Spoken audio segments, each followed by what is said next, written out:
Hello everyone. Today we will talk about the history of the first television. Make yourselves comfortable, pour some tea, and let's dive into this fascinating story. Long before screens, humans dreamed of seeing distant images. Early scientists theorized transmitting visuals electronically. The journey began in the late 19th century.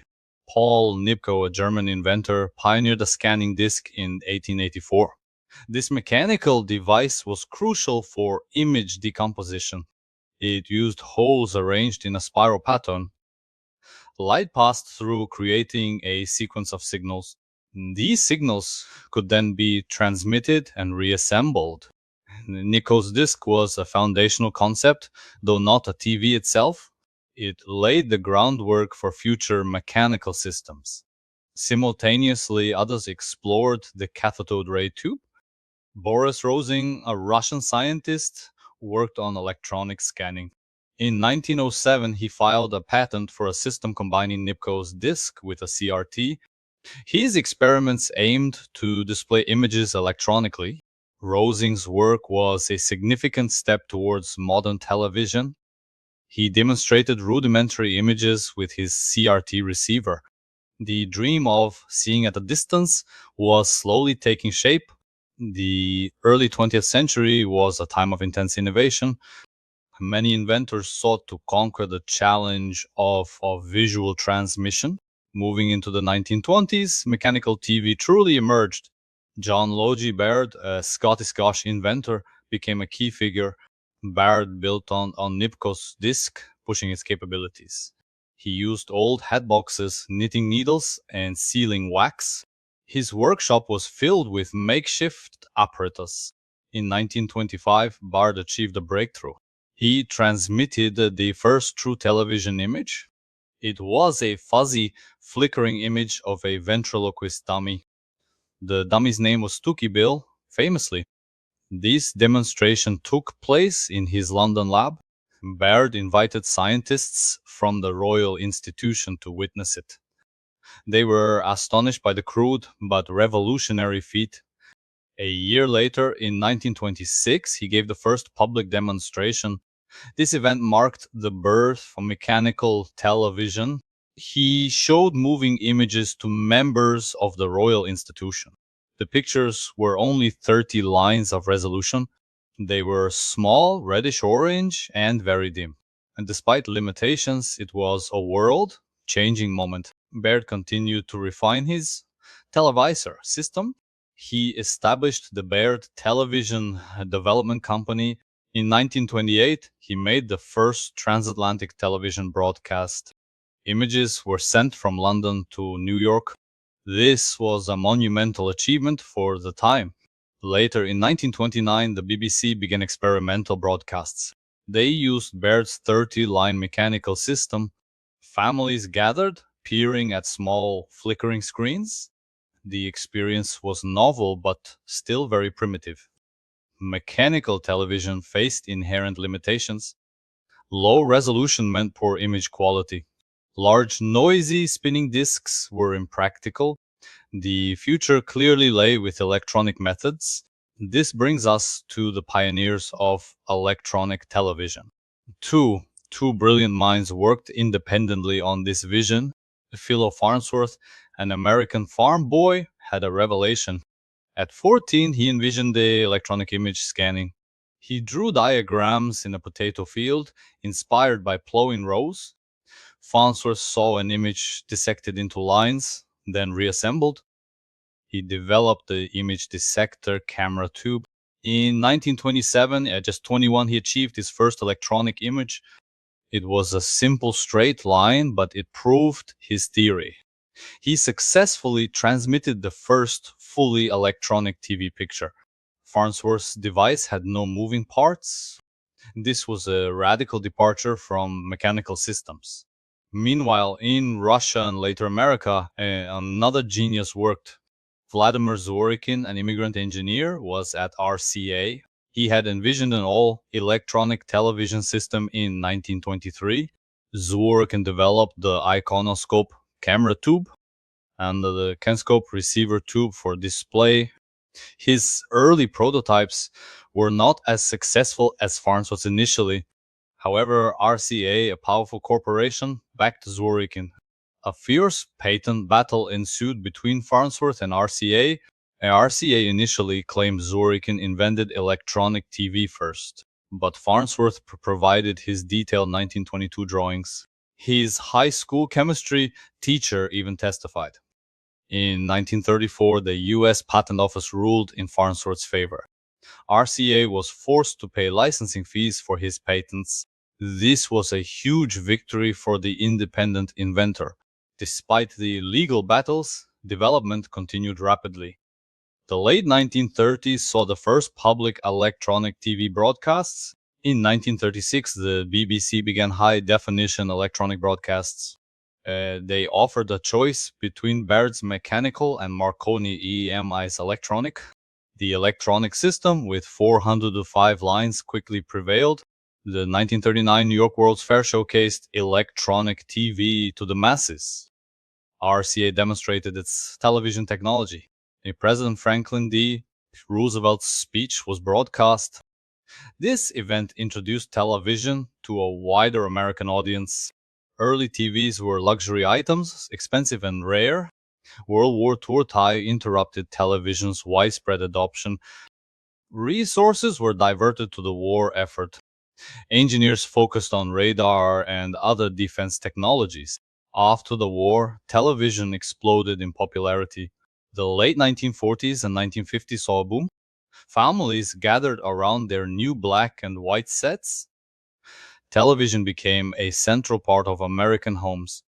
It reshaped entertainment, news, and advertising.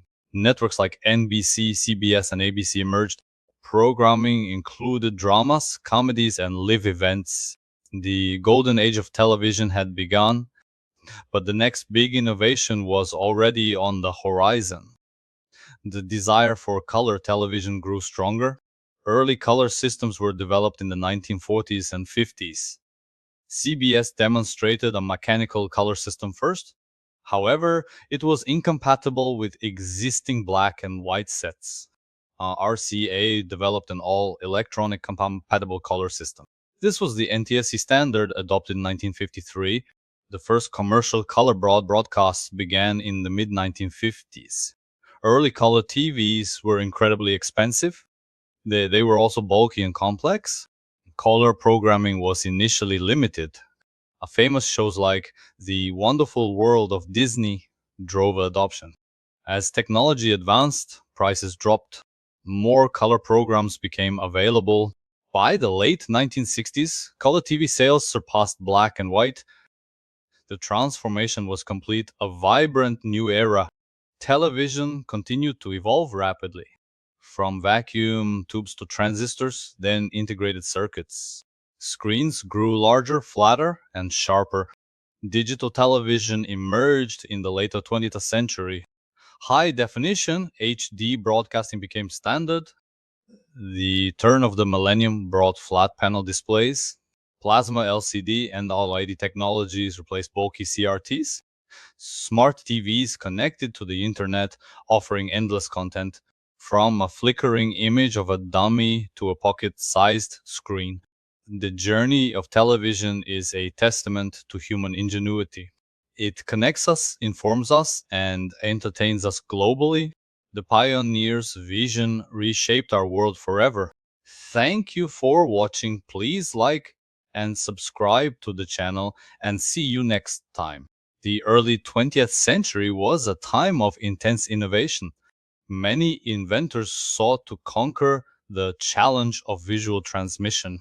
Moving into the 1920s, mechanical TV truly emerged. John Logie Baird, a Scottish inventor, became a key figure. Baird built on Nipko's disc, pushing its capabilities. He used old hat boxes, knitting needles, and sealing wax. His workshop was filled with makeshift apparatus. In 1925, Baird achieved a breakthrough. He transmitted the first true television image. The dummy's name was Stucky Bill, famously. This demonstration took place in his London lab. Baird invited scientists from the Royal Institution to witness it. They were astonished by the crude but revolutionary feat. A year later, in 1926, he gave the first public demonstration. This event marked the birth of mechanical television. He showed moving images to members of the Royal Institution. The pictures were only 30 lines of resolution. They were small, reddish, orange, and very dim. Despite limitations, it was a world changing moment. Baird continued to refine his televisor system. He established the Baird Television Development Company. In 1928, he made the first transatlantic television broadcast. Images were sent from London to New York. This was a monumental achievement for the time. Later, in 1929, the BBC began experimental broadcasts.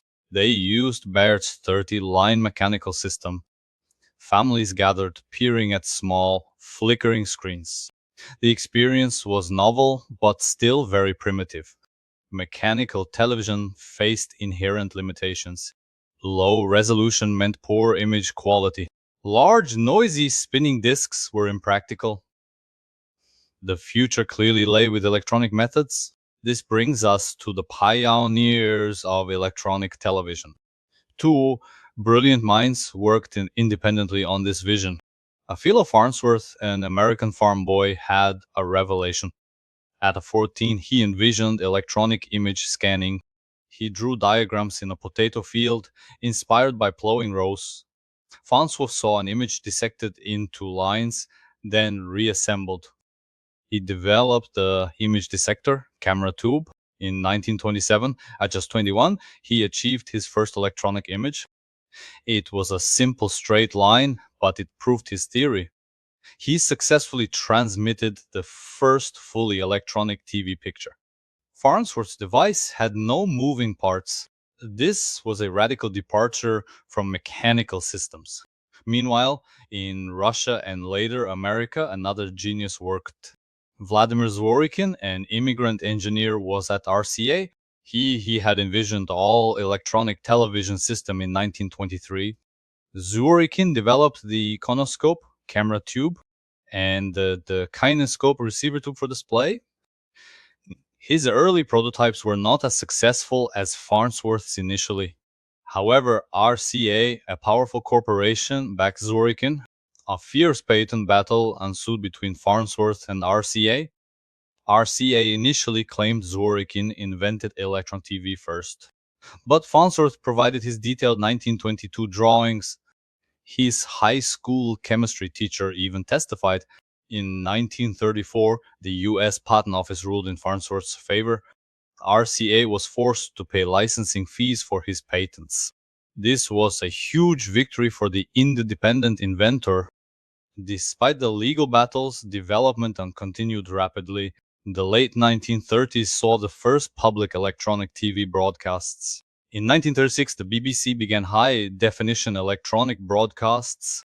They offered a choice between Baird's mechanical and Marconi EMI's electronic. The electronic system with 405 lines quickly prevailed. The 1939 New York World's Fair showcased electronic TV to the masses. RCA demonstrated its television technology. President Franklin D. Roosevelt's speech was broadcast. This event introduced television to a wider American audience. Early TVs were luxury items, expensive and rare. World War II interrupted television's widespread adoption. Resources were diverted to the war effort. Engineers focused on radar and other defense technologies. After the war, television exploded in popularity. The late 1940s and 1950s saw a boom.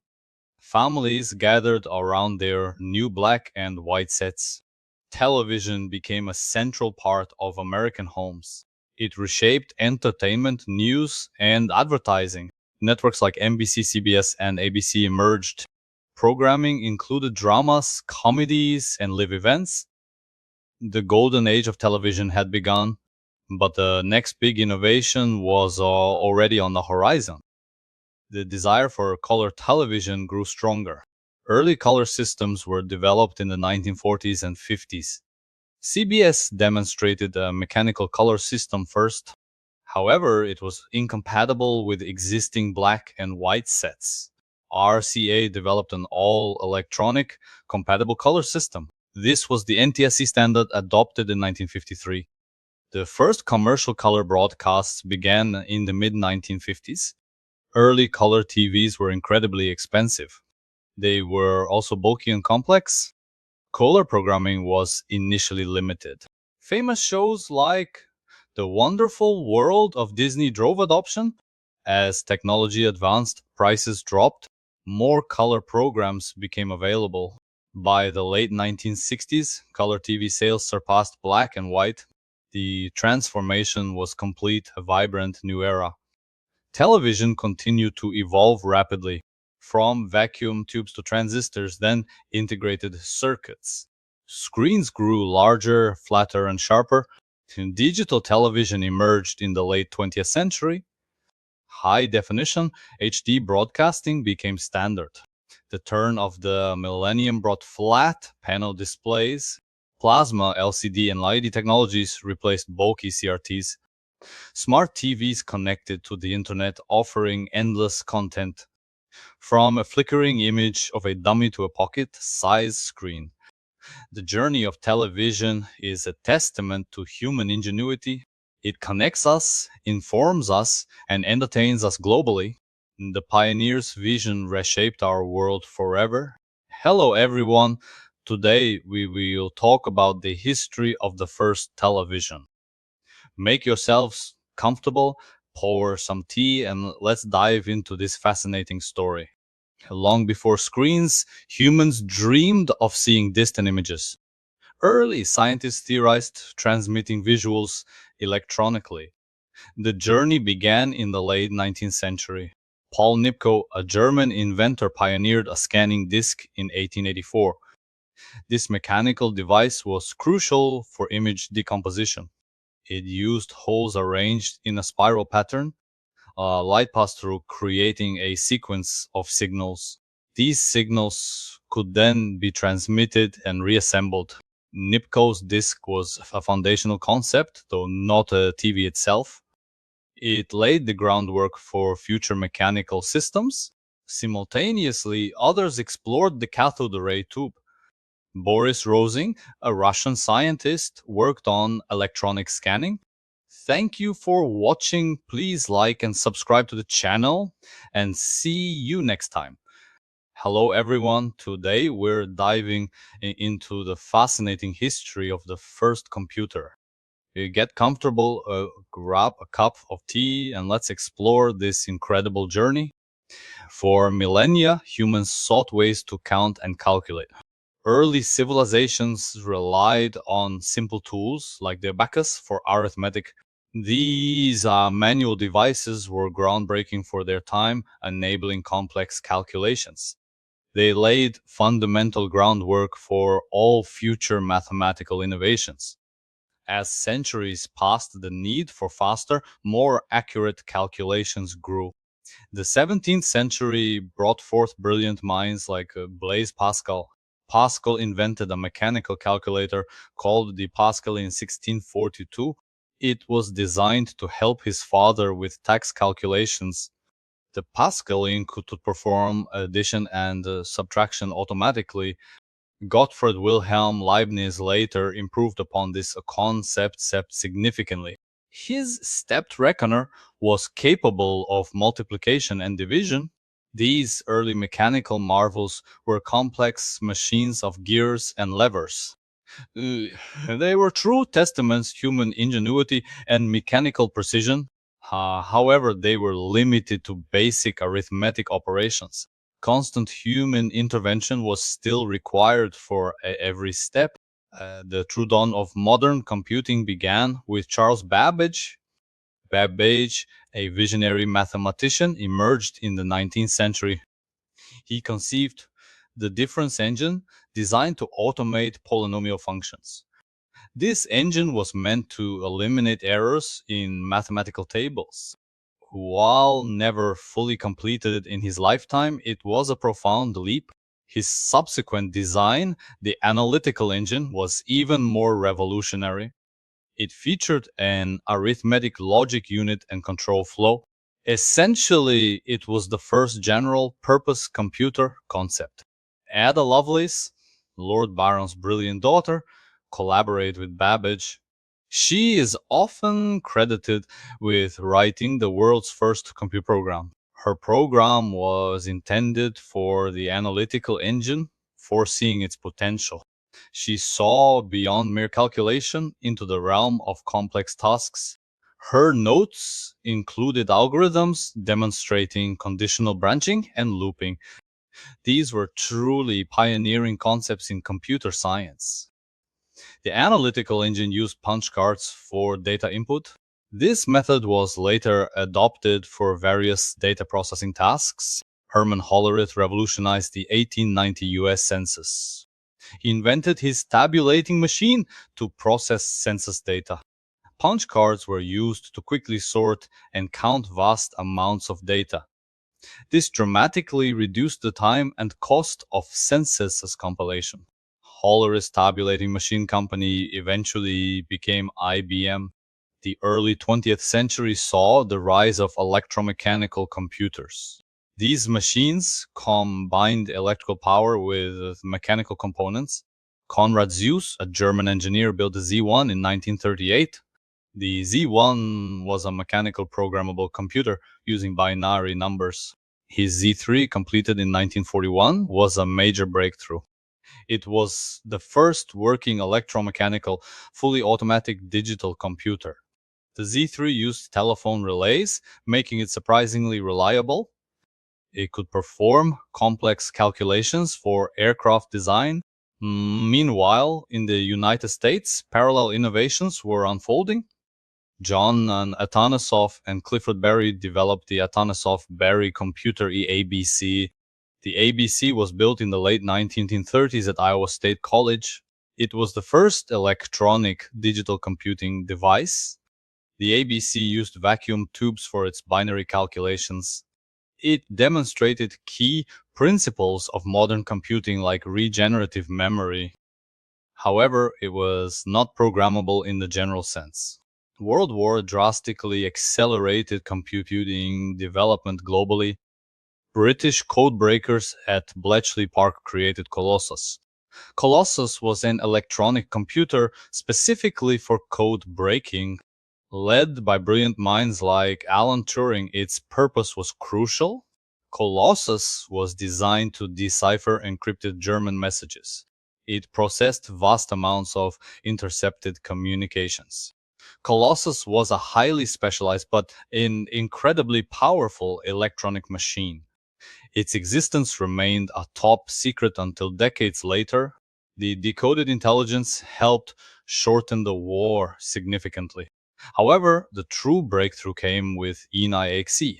ENIAC, the electronic numerical integrator and computer developed by J. Presper-Eckert and John Mauchly. They built it at the University of Pennsylvania. NIA was unveiled to the world in 1946. It was the first general-purpose electronic digital computer. ANIAC was massive, occupying a large room entirely. It weighed 30 tons, a true behemoth of technology, and consumed enormous amounts of electrical power. It contained 17,468 vacuum tubes, each glowing. These tubes, unfortunately, frequently failed, requiring constant maintenance and replacement by technicians. Programming ENIAC involved physically rewiring cables manually and carefully setting thousands of switches. This was a laborious and time-consuming process. Its speed, however, was absolutely unprecedented. ENIAC was capable of 5,000 additions per second. This changed the landscape of scientific calculation forever. The concept of the stored program computer was revolutionizing architecture. This pivotal idea is largely attributed to John von Neumann. He proposed storing programs directly in the computer's memory, alongside data, making them far more flexible and easier to reprogram.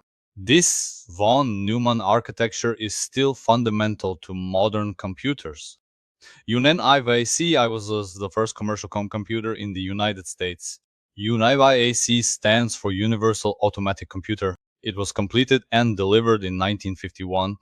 It played a significant role in early business data processing. Notably, UIVAC predicted the 1952 presidential election. This public demonstration cemented computers' potential in society. The invention of the transistor in 1947 marked another turning point. Developed at Bell Labs by Bardeen, Bratton, and Shockley, transistors were smaller, faster, and more reliable than vacuum tubes. They also consume significantly less power, reducing heat. This and innovation led to the second generation computers. These machines were more compact and powerful. Miniaturization continued with integrated circuits in the 1960s. And then came microprocessors in the early 1970s. These paved the way for the personal computer revolution, from colossal machines filling rooms to powerful devices in our pockets. The journey from abacus to artificial intelligence is incredible, a testament to human innovation and relentless pursuit of progress. The story continues to unfold with every passing day. New breakthroughs constantly redefine what computers can achieve. Quantum computing is now pushing boundaries even further, solving problems once deemed impossible for classical machines. The future of computing holds endless possibilities.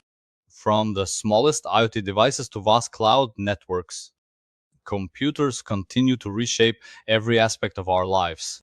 Imagine a world without these incredible digital companions. It's almost impossible to conceive now. The impact of these pioneers resonates profoundly today. Their dedication and foresight built out our digital world. Every click, tap, and swipe owes something to them. The first computer wasn't just a machine, it was a revolutionary idea taking physical form. A dream of automated calculation realized.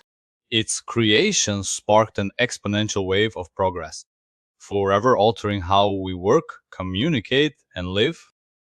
The story of computing is one of human curiosity, of persistence against impossible odds, and the sheer power of human intellect, from the grand visions of Babbage and Lovelace to the wartime breakthroughs of Turing and Colossus, and the massive achievement of EDINIAC's creation, each step built upon the last, leading to our present, and continues to shape our exciting future. The next chapter in this digital saga is being written now by brilliant minds across the globe, pushing the boundaries of what's possible every day. From medical breakthroughs to space exploration, computers are indispensable tools for humanity. The evolution continues at an astonishing pace. What will the next generation of computers bring? Perhaps sentient AI or seamless brain computer interfaces? Only time will truly tell the full story, but one thing is certain: innovation will never stop. The legacy of those early inventors lives on. In every device, every algorithm, every digital interaction, their work truly changed the world for good. From the humble abacus to the most advanced supercomputers, the story of the first computer is a timeless tale of human ingenuity, vision, and relentless progress, and it continues to inspire us today. Think about the devices you use daily. They are direct descendants of these pioneering machines. Every single one stands on the shoulders of giants. And the journey is far from over. Thank you for watching. Please like, subscribe, and see you next time. Hello, everyone. Today we'll dive into the fascinating history of paper. Get comfortable and enjoy. For millennia, humans sought ways to record knowledge and stories. From early symbols to complex writings, communication evolved. Ancient civilizations used stone, clay, and wood for inscriptions. These methods were heavy, bulky, and difficult to transport. Imagine moving a library made of solid rock. Ancient Egypt innovated with papyrus made from reeds. Papyrus strips were layered, pressed, and dried. The result was a flexible, lighter writing surface. Papyrus was light but fragile and expensive. It required specific conditions for growth and processing. In Europe, parchment made from animal skins became prevalent. Parchment was durable, smooth, and reusable for centuries. It could even be scraped clean and written as palimpsest. But parchment was extremely costly to produce. Only the wealthy and powerful could afford it. Knowledge remained largely exclusive to elites. In China, silk was sometimes used for writing.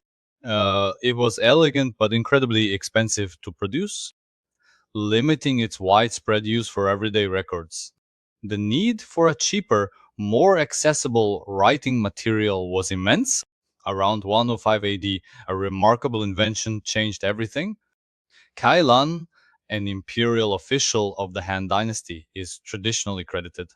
He served Emperor He with great dedication and vision. Kailan was tasked with finding a new material for records. He meticulously experimented with various natural fibers. His goal, a lighter, cheaper, more efficient surface. He tried tree bark, specifically mulberry bark, also hemp waste, a readily available resource. Old rags and fabric scraps were repurposed. Even fishing nets, a robust, discarded material. His process began with soaking these materials in water. This softened the fibers, preparing them for the next step. Then he would boil them until extremely soft. This further broke down the tough plant structures.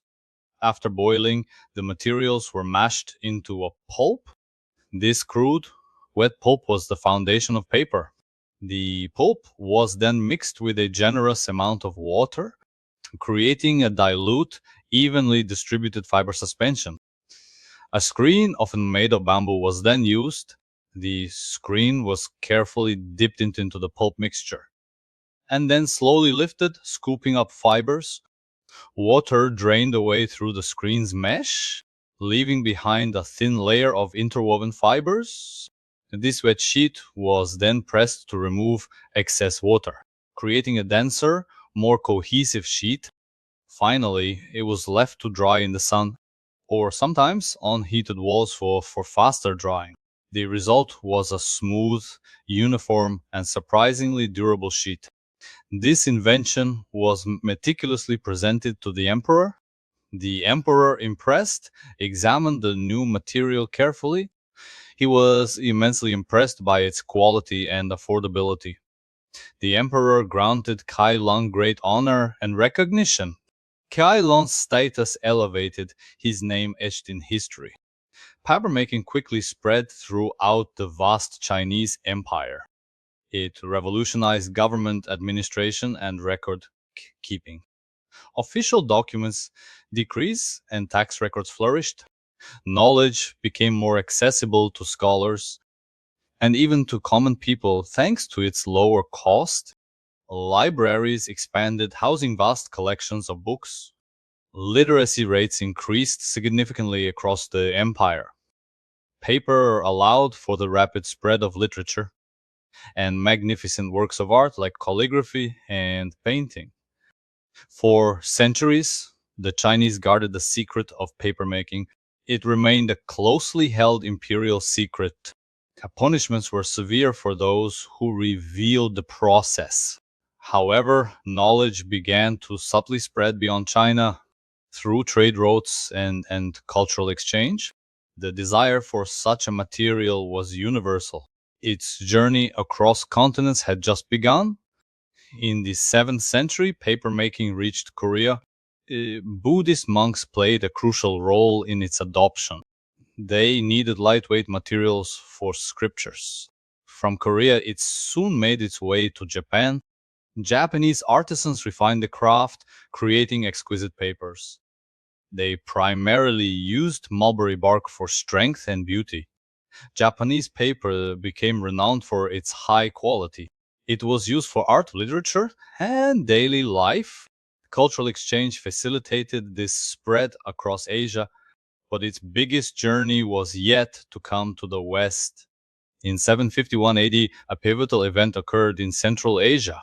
During the Battle of Talas, Arabs captured Chinese papermakers. These skilled artisans were forced to reveal their techniques. Thus, the secret of paper escaped China. Papermaking technology then spread rapidly across the Islamic world. Mills were established in Baghdad, Damascus, and Cairo. Islamic scholars embraced paper with enthusiasm. They translated Greek, Roman, and Persian texts. Paper fueled the golden age of Islamic science and learning. Extensive libraries were built, housing millions of books. From the Middle East, papermaking eventually reached Europe. It was introduced via Moorish Spain in the 10th century. The first European paper mill was established in Spain. Later, Italy became a major center, notably Fabriano.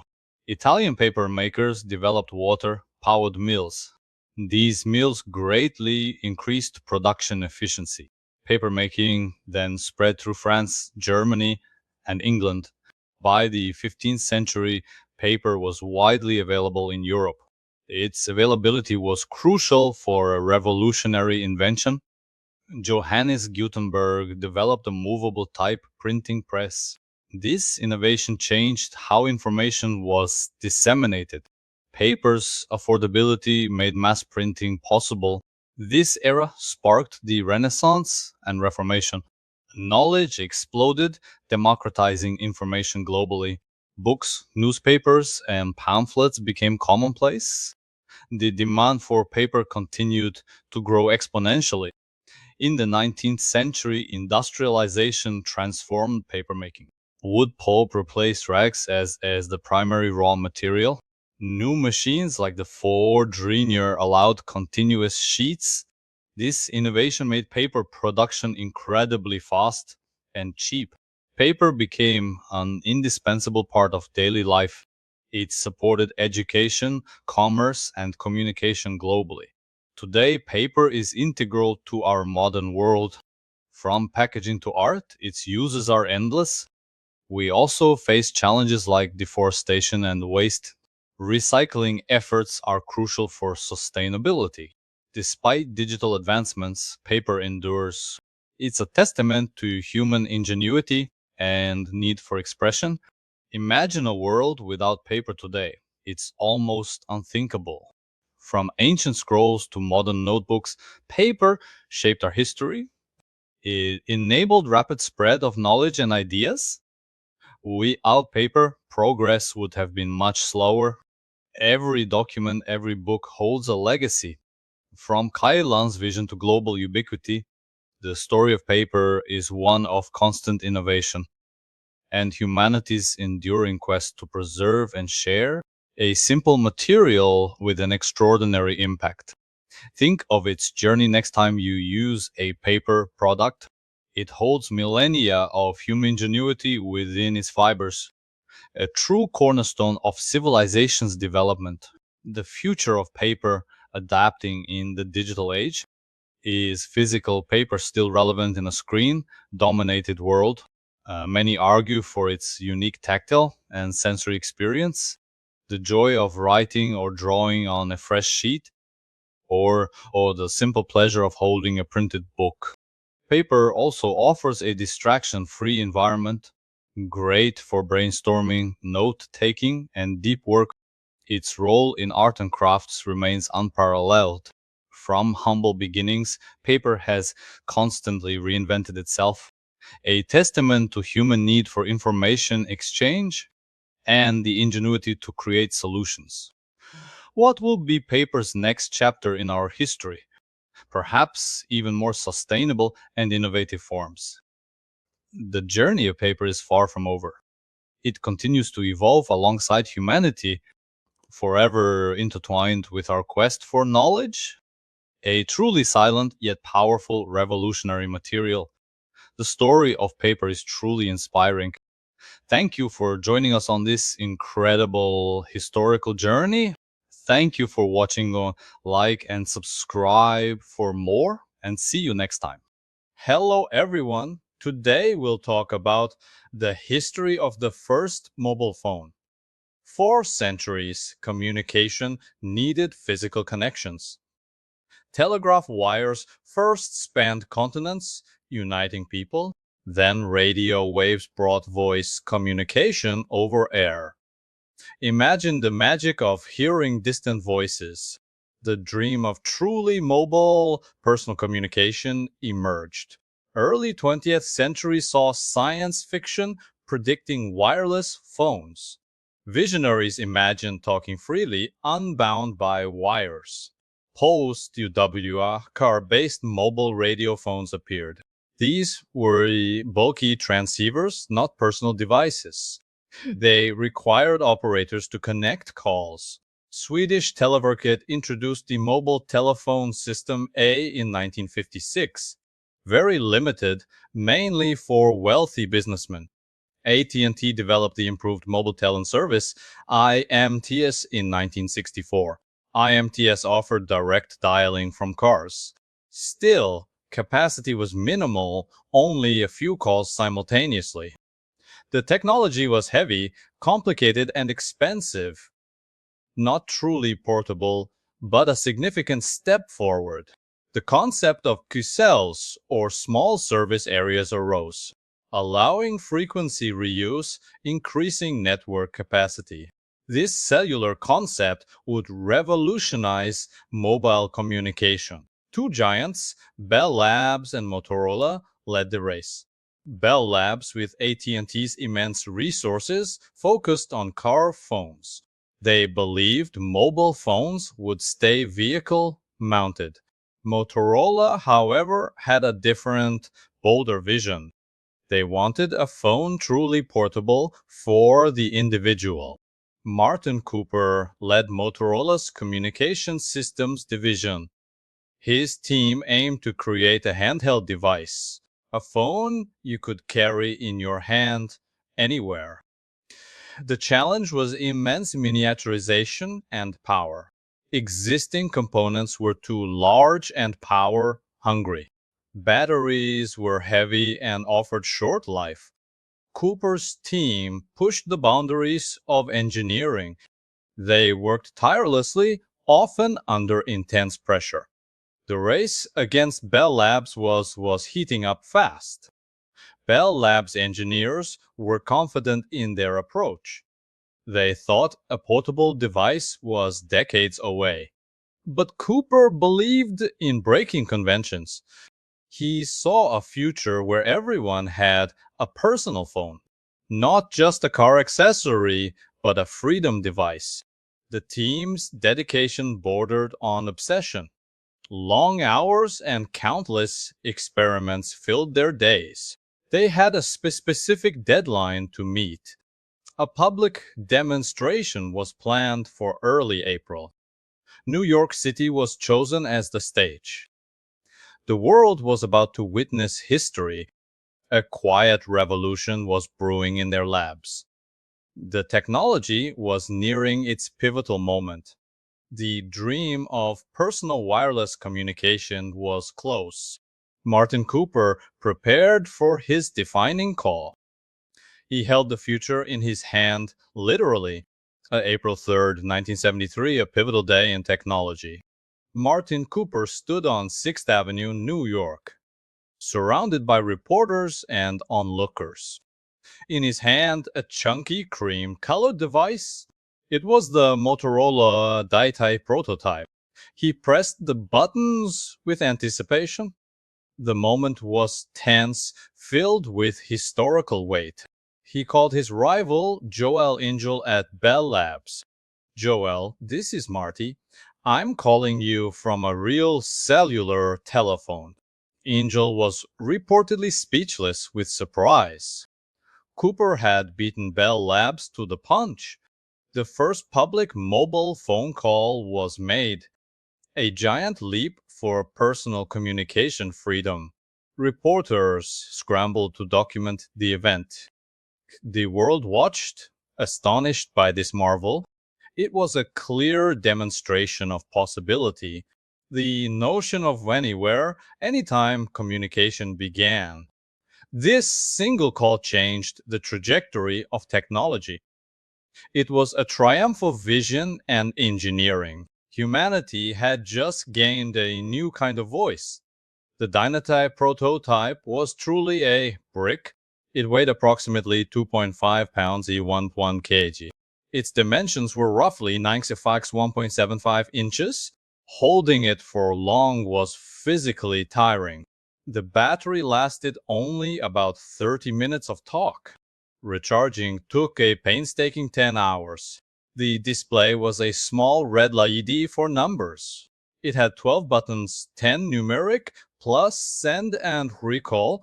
No fancy features, just pure voice communication. Despite its limitations, it was groundbreaking. The public reacted with a mix of awe and skepticism. Some saw it as a rich man's toy. Others recognized its immense potential impact. News headlines proclaimed a new era of connectivity. Futurists predicted its widespread adoption, though many doubted its practicality for everyday use. The sheer size and cost were major barriers.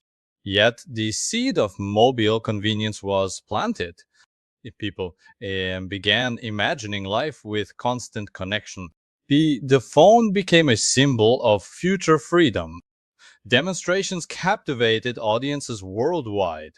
Even with its flaws, it ignited public imagination. It was tangible proof that wireless voice was real.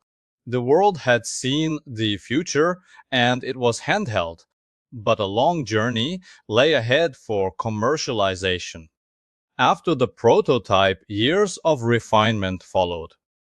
Motorola engineers worked tirelessly to improve it. The goal: make it smaller, lighter, more powerful.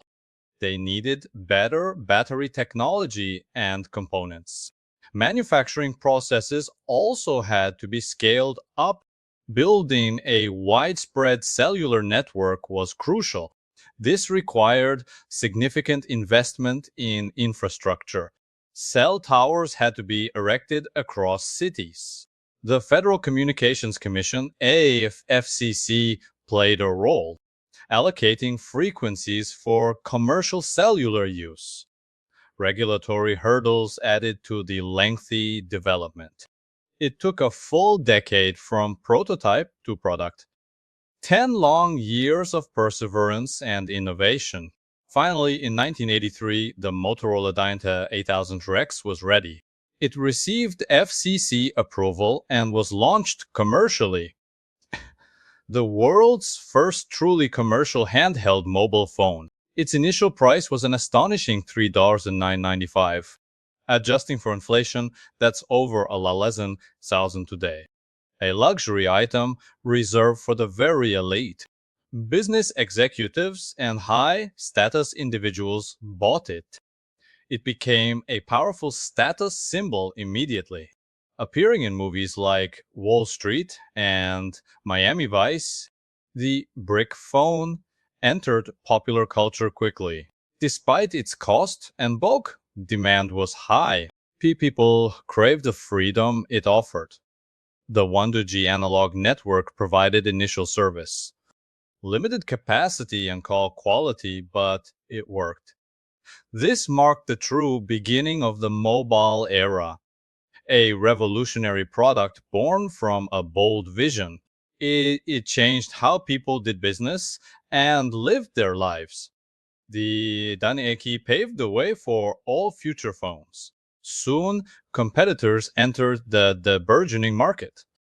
Phones gradually became smaller, lighter, and more affordable. Battery technology made huge strides forward.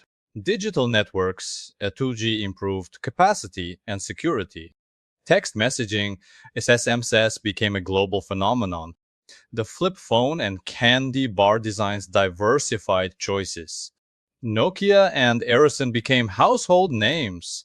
Early 2000s brought camera phones and basic internet.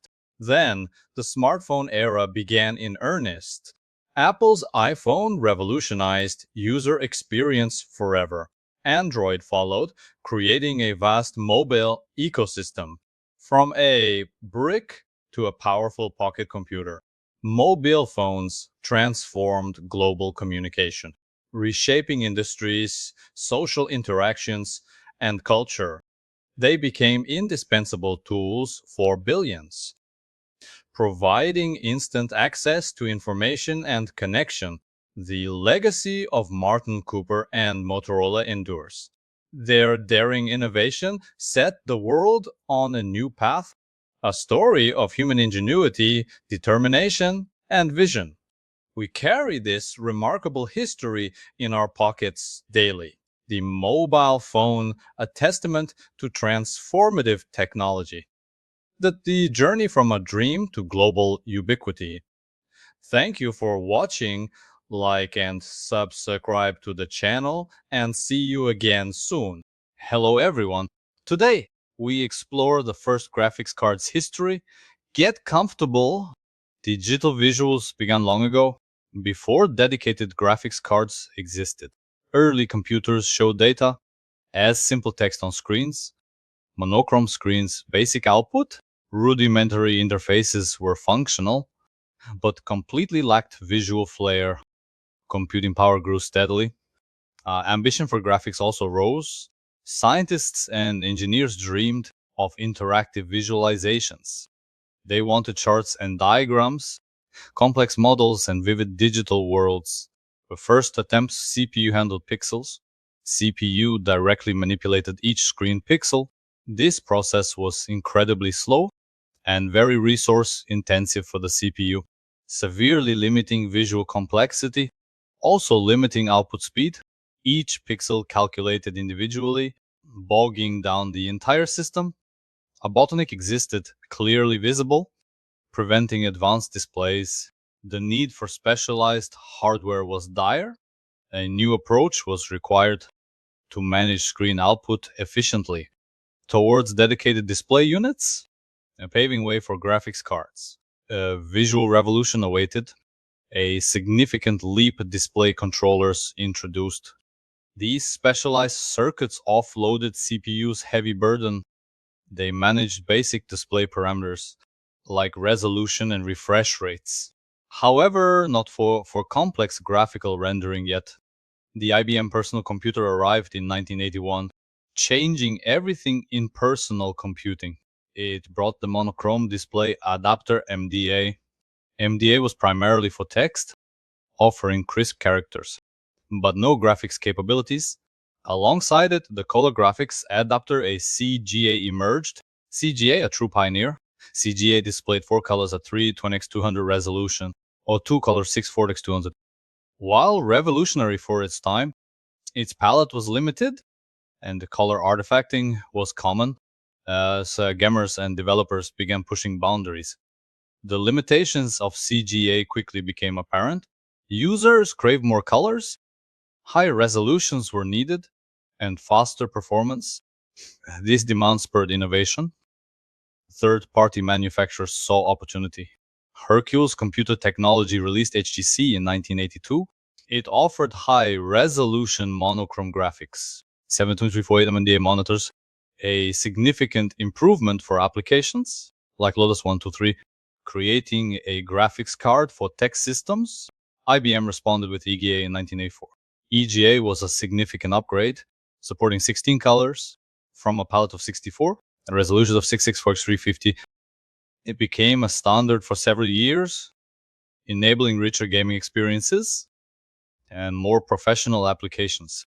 The transition from text only was underway to full color graphics, but innovation was relentless. Developers wanted even more. The video graphics arrays of VGA arrived. In 1987, it changed everything again. Introduced by IBM with the PS22 line, VGA became the defining standard. VGA offered 256 colors at 3x200 resolution, 10 colors at 640x48. Its analog signal output was innovative. New connector became ubiquitous. marking the true modern graphics card era. The VGA's success led to a Cambrian explosion of graphics card manufacturers. Companies like ATI Technologies emerged, later acquired by AMD. S3 Graphics became prominent. Cirrus Logic and Trident Microsystems joined, producing VGA-compatible cards, often exceeding IBM specifications, with Super VGA as VGA resolutions and more colors. These early cards were primarily 2D accelerators. They sped up tasks, like drawing lines quickly, filling polygons faster, and with bleeding and moving pixels, software became more visually demanding, especially with graphical user interfaces, UIs. Like Windows and advanced video games emerged, the need for dedicated 3D acceleration grew. Late 1980s, early 1990s 3D chips appeared, dedicated 3D accelerator cards surfaced. Initially, these were niche products, often add-on cards to existing 2D solutions. Companies like S3 and 3DEX Interactive, and NVIDIA, then a newcomer, began to revolutionize 3D graphics. How computers handled three-dimensional graphics. 3DVX Voodoo cards launched starting 1996, brought affordable, high-performance 3D to the mainstream PC market. Their impact on gaming was immense, leading to a golden age of 3D games. NVIDIA with Rive TNT and GeForce lines quickly became a dominant force, integrating both 2D and 3D capabilities onto a single chip. The evolution continued rapidly.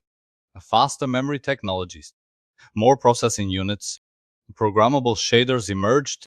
Eventually, the graphics processing unit, the GPU, was born, a general purpose parallel processor. Beyond just graphics, today graphics cards aren't just for display.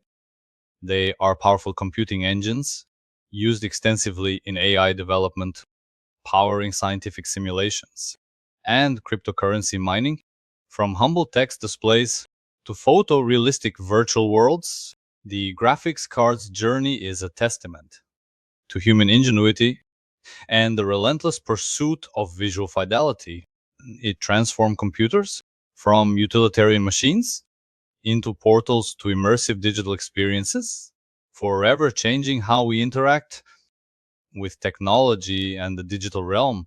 Early computers used basic alphanumeric displays. Visuals were not a priority, just raw data presented plainly.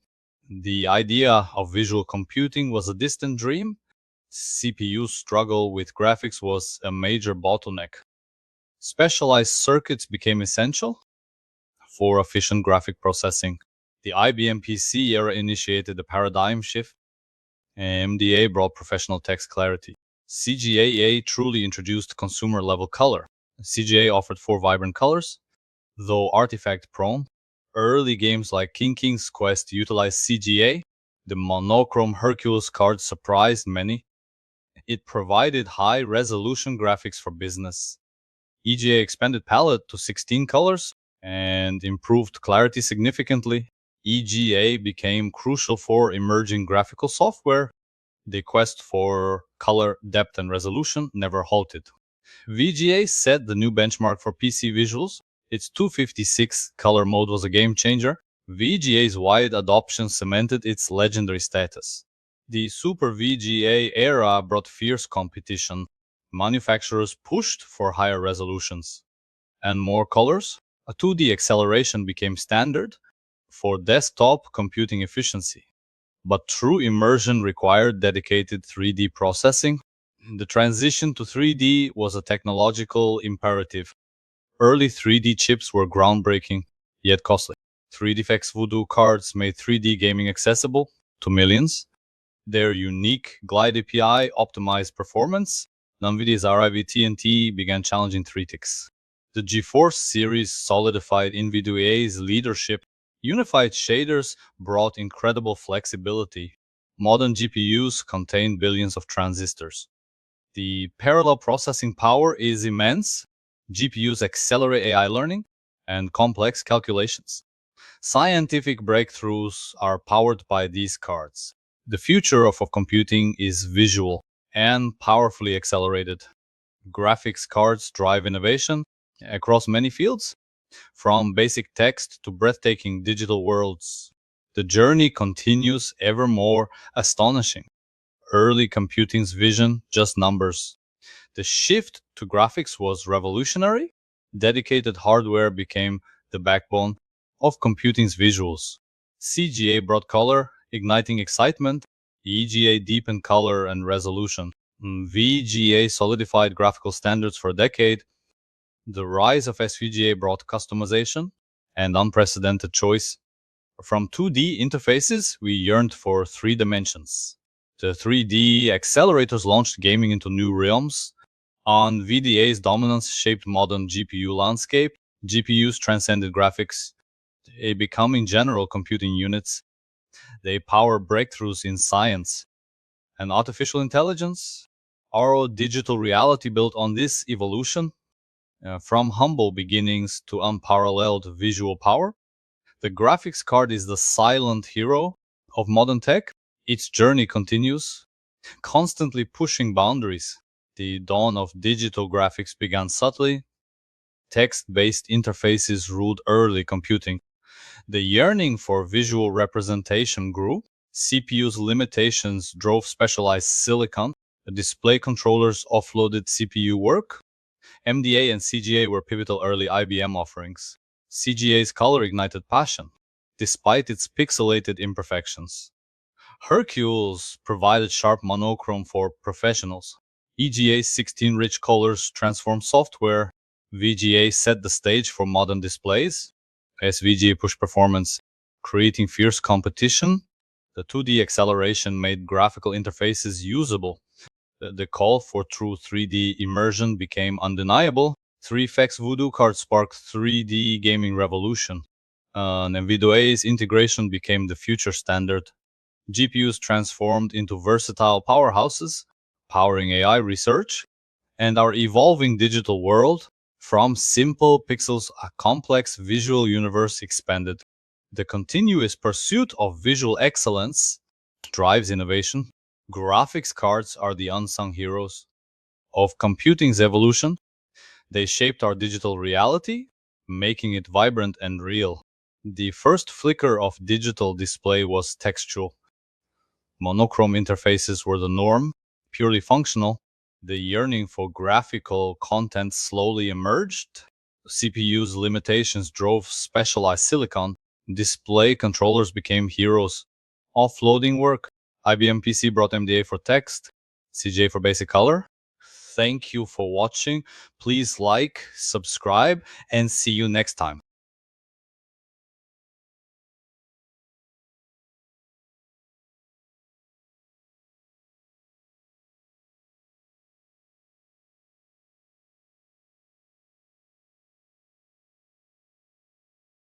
Hello everyone. Today we dive into the story The First Tank.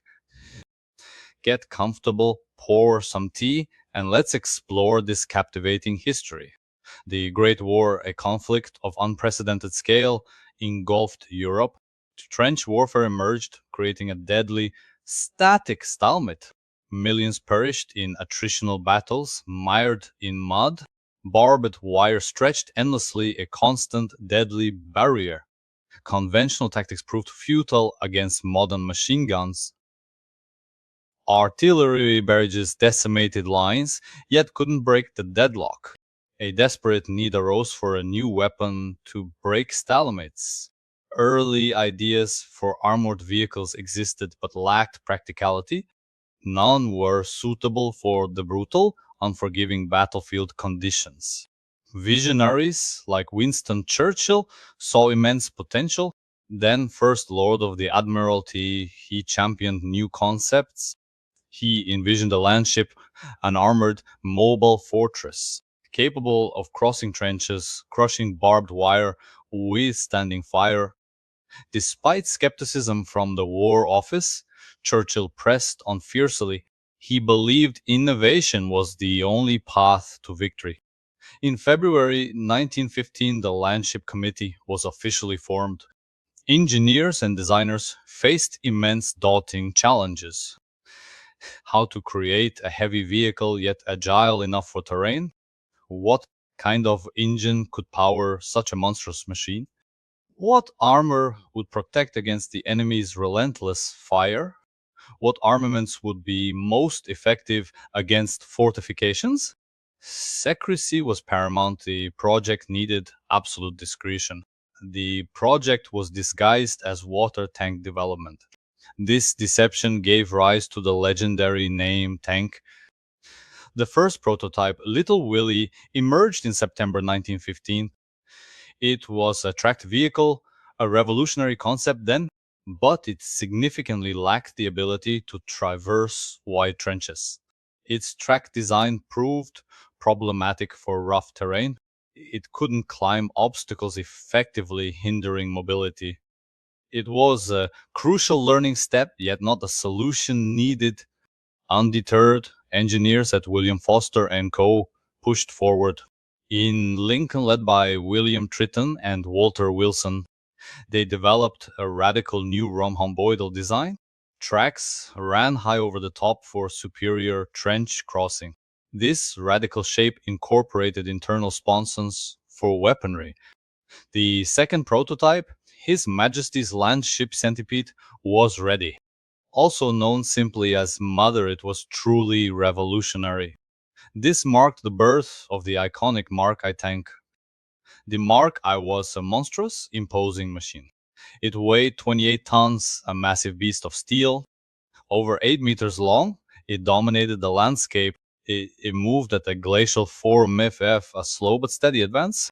Its crew of 8 suffered in extreme heat. Noise was deafening, the engine's roar constant. Fumes filled the cramped interior, making breathing difficult. Visibility for the crew was terrible, a true challenge. Yet, it offered unprecedented protection from enemy fire and boasted formidable firepower for its time. Male tanks carried two powerful 6-pounder naval guns, along with multiple machine guns for added defense. Female tanks were equipped only with machine guns, primarily for anti-infantry support and suppression. Production began in earnest, a massive undertaking. The secrecy of the project was meticulously maintained. Components were shipped separately, disguised cleverly. Water carriers were another common deceptive label. Training tank crews was a dangerous covert operation. Piloting these machines required immense skill and courage. The Allied High Command placed great hopes on them. They hoped these new weapons would provide a decisive advantage. The world was about to witness a paradigm shift. The first deployment of tanks occurred on September 15, 1916. It was during the brutal Battle of the Somme. 49 Mark I tanks were deployed into the fray. Many broke down before even reaching the front lines. Others became hopelessly bogged down in the deep mud. Despite limited numbers, their initial impact was significant. German soldiers were utterly terrified by these moving fortresses. Panic spread rapidly through their defensive lines. Tanks cleared barbed wire, creating paths for infantry. They suppressed machine gun nests, silencing deadly threats, protected advancing infantry from relentless enemy fire. Casualties in some sectors dropped dramatically, a stark change. However, the initial use was piecemeal, not concentrated. This prevented a decisive, sweeping breakthrough. The British High Command revealed their secret weapon prematurely. Lessons were learned quickly from these early engagements. Tank designs evolved rapidly through various Mark series. Mark E, V, and V series brought improvements. Improved armor offered greater protection for crews. Increased the speed made them more effective on the move. Reliability also saw significant enhancements. Tactics also developed, adapting to this new warfare. Commanders realized mass deployment was crucial. For maximum effect, tanks needed infantry support. Artillery also played a vital supporting role. The true potential of the tank was finally unleashed. This came at the Battle of Cambrai in November 1917. Hundreds of tanks spearheaded a surprise attack, shattering German defenses with overwhelming force. It was the first time tanks were used in mass. A truly coordinated, devastating assault, demonstrating their overwhelming offensive power. Though gains weren't fully consolidated, the impact was clear. Cambrai proved the tank's revolutionary role in warfare. From a secret idea, the tank became a new symbol. It heralded a new era of mechanized warfare. It ended the stalemate of the brutal trenches and fundamentally altered military strategy forever. Its legacy continues in every armored vehicle today. The first tank, a testament to innovation born from necessity, forever changing the face of global conflict. The initial idea sparked during the grim WBY trenches. Soldiers were stuck, facing machine gun fire constantly. A barbed wire formed impenetrable barriers across battlefields. Casualties mounted daily, an unbearable human cost. Generals sought a way to break the deadlock urgently. Armored cars existed, but were too vulnerable and light. They couldn't navigate the cratered landscapes effectively. Winston Churchill, a man of vision, stepped forward. He believed in technological solutions for military problems. His influence was crucial in pushing the idea forward. Bypassed traditional military bureaucracy skillfully.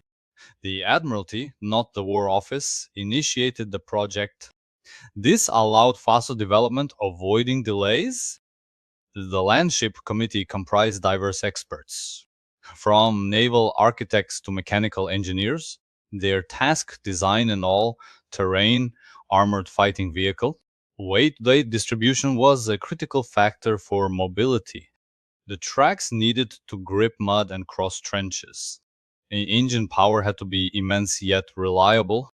Armor plating required a balance of thickness and weight. Concealment efforts were extensive and continuous. The water tank cover story fooled many initially.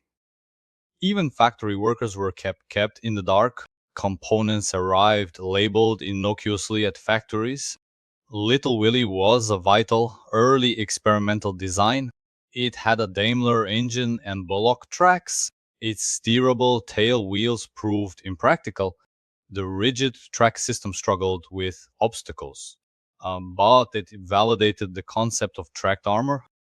Tritt and Wilson were undeterred by early setbacks. They refined the track system drastically.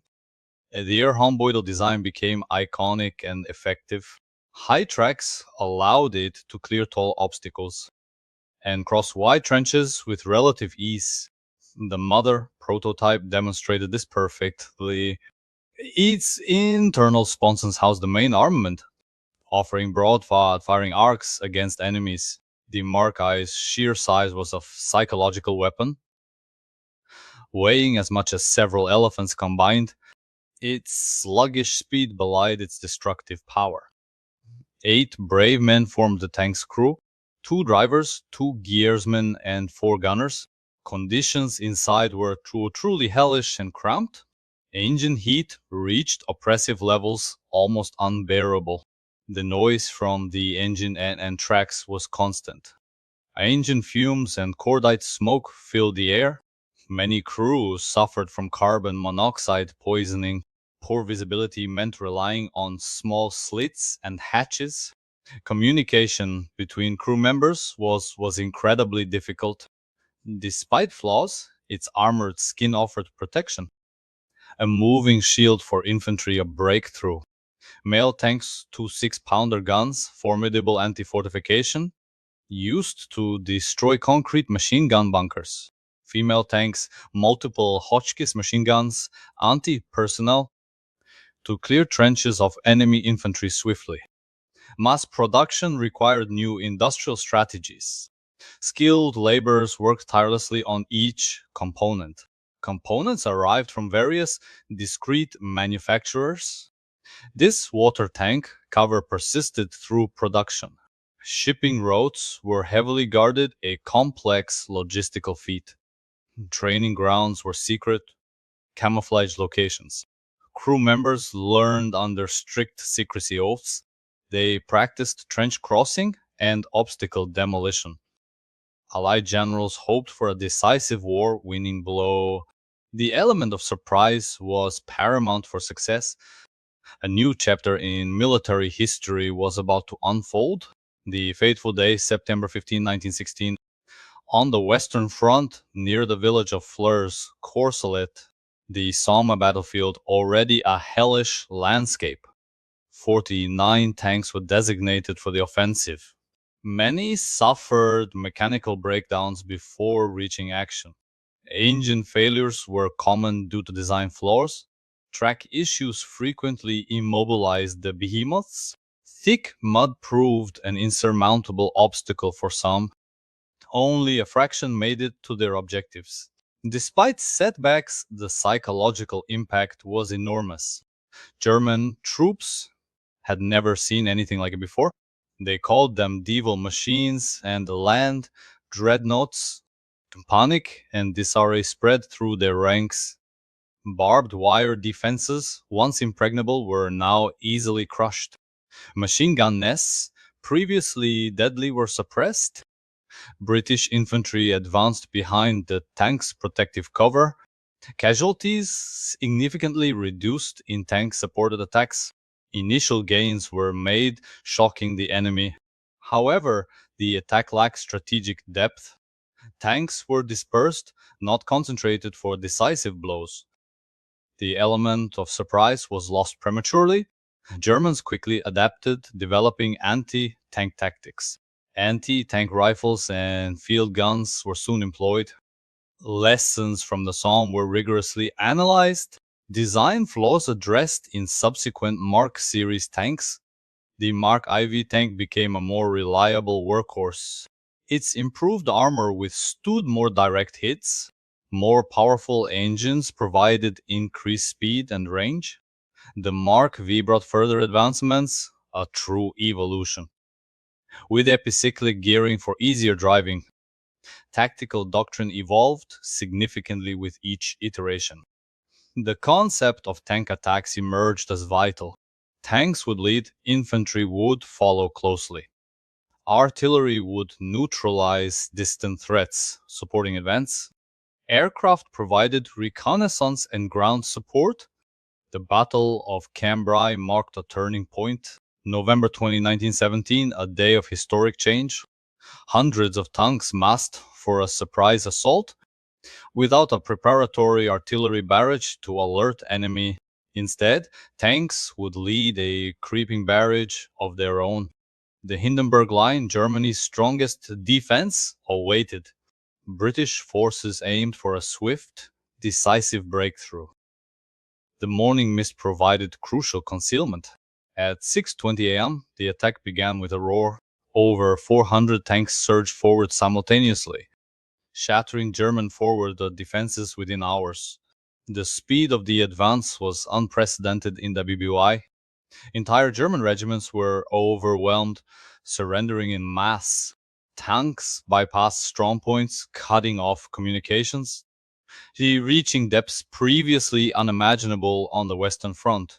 News of the stunning success spread rapidly. The initial breakthrough was a resounding triumph, yet the infantry struggled to keep pace. Reserves were slow to exploit the deep penetration. German counterattacks eventually destabilized the front. Despite limitations, Cambrai proved the tank's immense power. It permanently altered the perception of warfare. The tank's legacy stretched far beyond GBUI. It inspired generations of armored vehicle development. From the humble beginnings of Little Willie to the sophisticated war machines of today, the tank was a testament to human ingenuity, born from the dire necessity of stalemate, forever changing the landscape of conflict and strategy.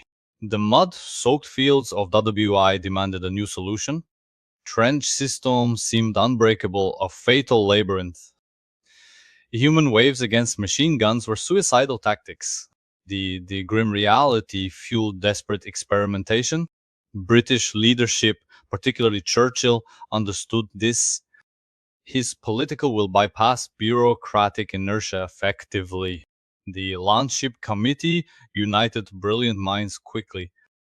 They faced engineering challenges on an unprecedented scale. Balancing armor mobility and firepower was crucial. The choice of tracks over wheels was revolutionary. Ensuring all terrain capability for the battlefield, the project's secrecy was a masterstroke of deception. Minimizing enemy intelligence and countermeasures, Little Willie provided invaluable design feedback. Its shortcomings directly informed the Mark I's success. The rhomboidal shape was its defining functional feature, allowing it to climb over trench parapets easily. The sponsons housed powerful guns ready for action, a truly mobile armored fire support platform. The Mark I's operational environment was brutal for crews. The danger of engine fires was a constant threat. Visibility was so poor, signals flags were used sometimes.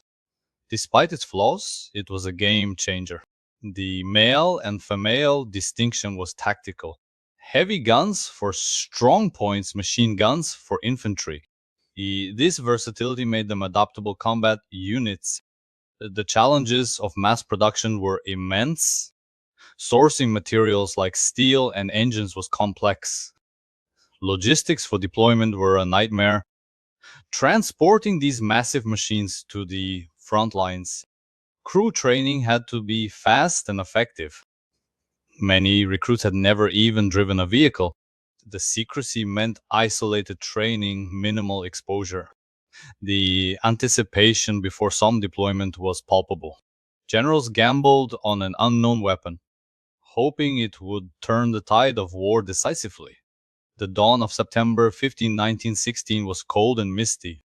The battlefield was a churned up wasteland. The ground was riddled with shell craters everywhere. Many tanks simply couldn't withstand the journey. Their engines overheated, seizing prematurely. Tracks broke, leaving them stranded and vulnerable. The mud swallowed others whole, silent traps. Despite mechanical failures, some pressed on bravely. Their appearance caused utter chaos in German lines. Machine gunners abandoned posts, fleeing in terror. Infantry ran in bewildered disarray, overwhelmed. The psychological blow was immediate and immense. Trenches were breached, wires cleared, concrete smashed. Limited local successes offered a glimpse of future tactics. The uncoordinated deployment squandered surprise, revealing the weapon without achieving decisive victory. German engineers immediately began countermeasures. New anti-tank trenches and obstacles were designed. Heavy artillery was adapted for direct anti-tank fire. The first tank was a blunt but effective instrument. It paved the way for more sophisticated designs.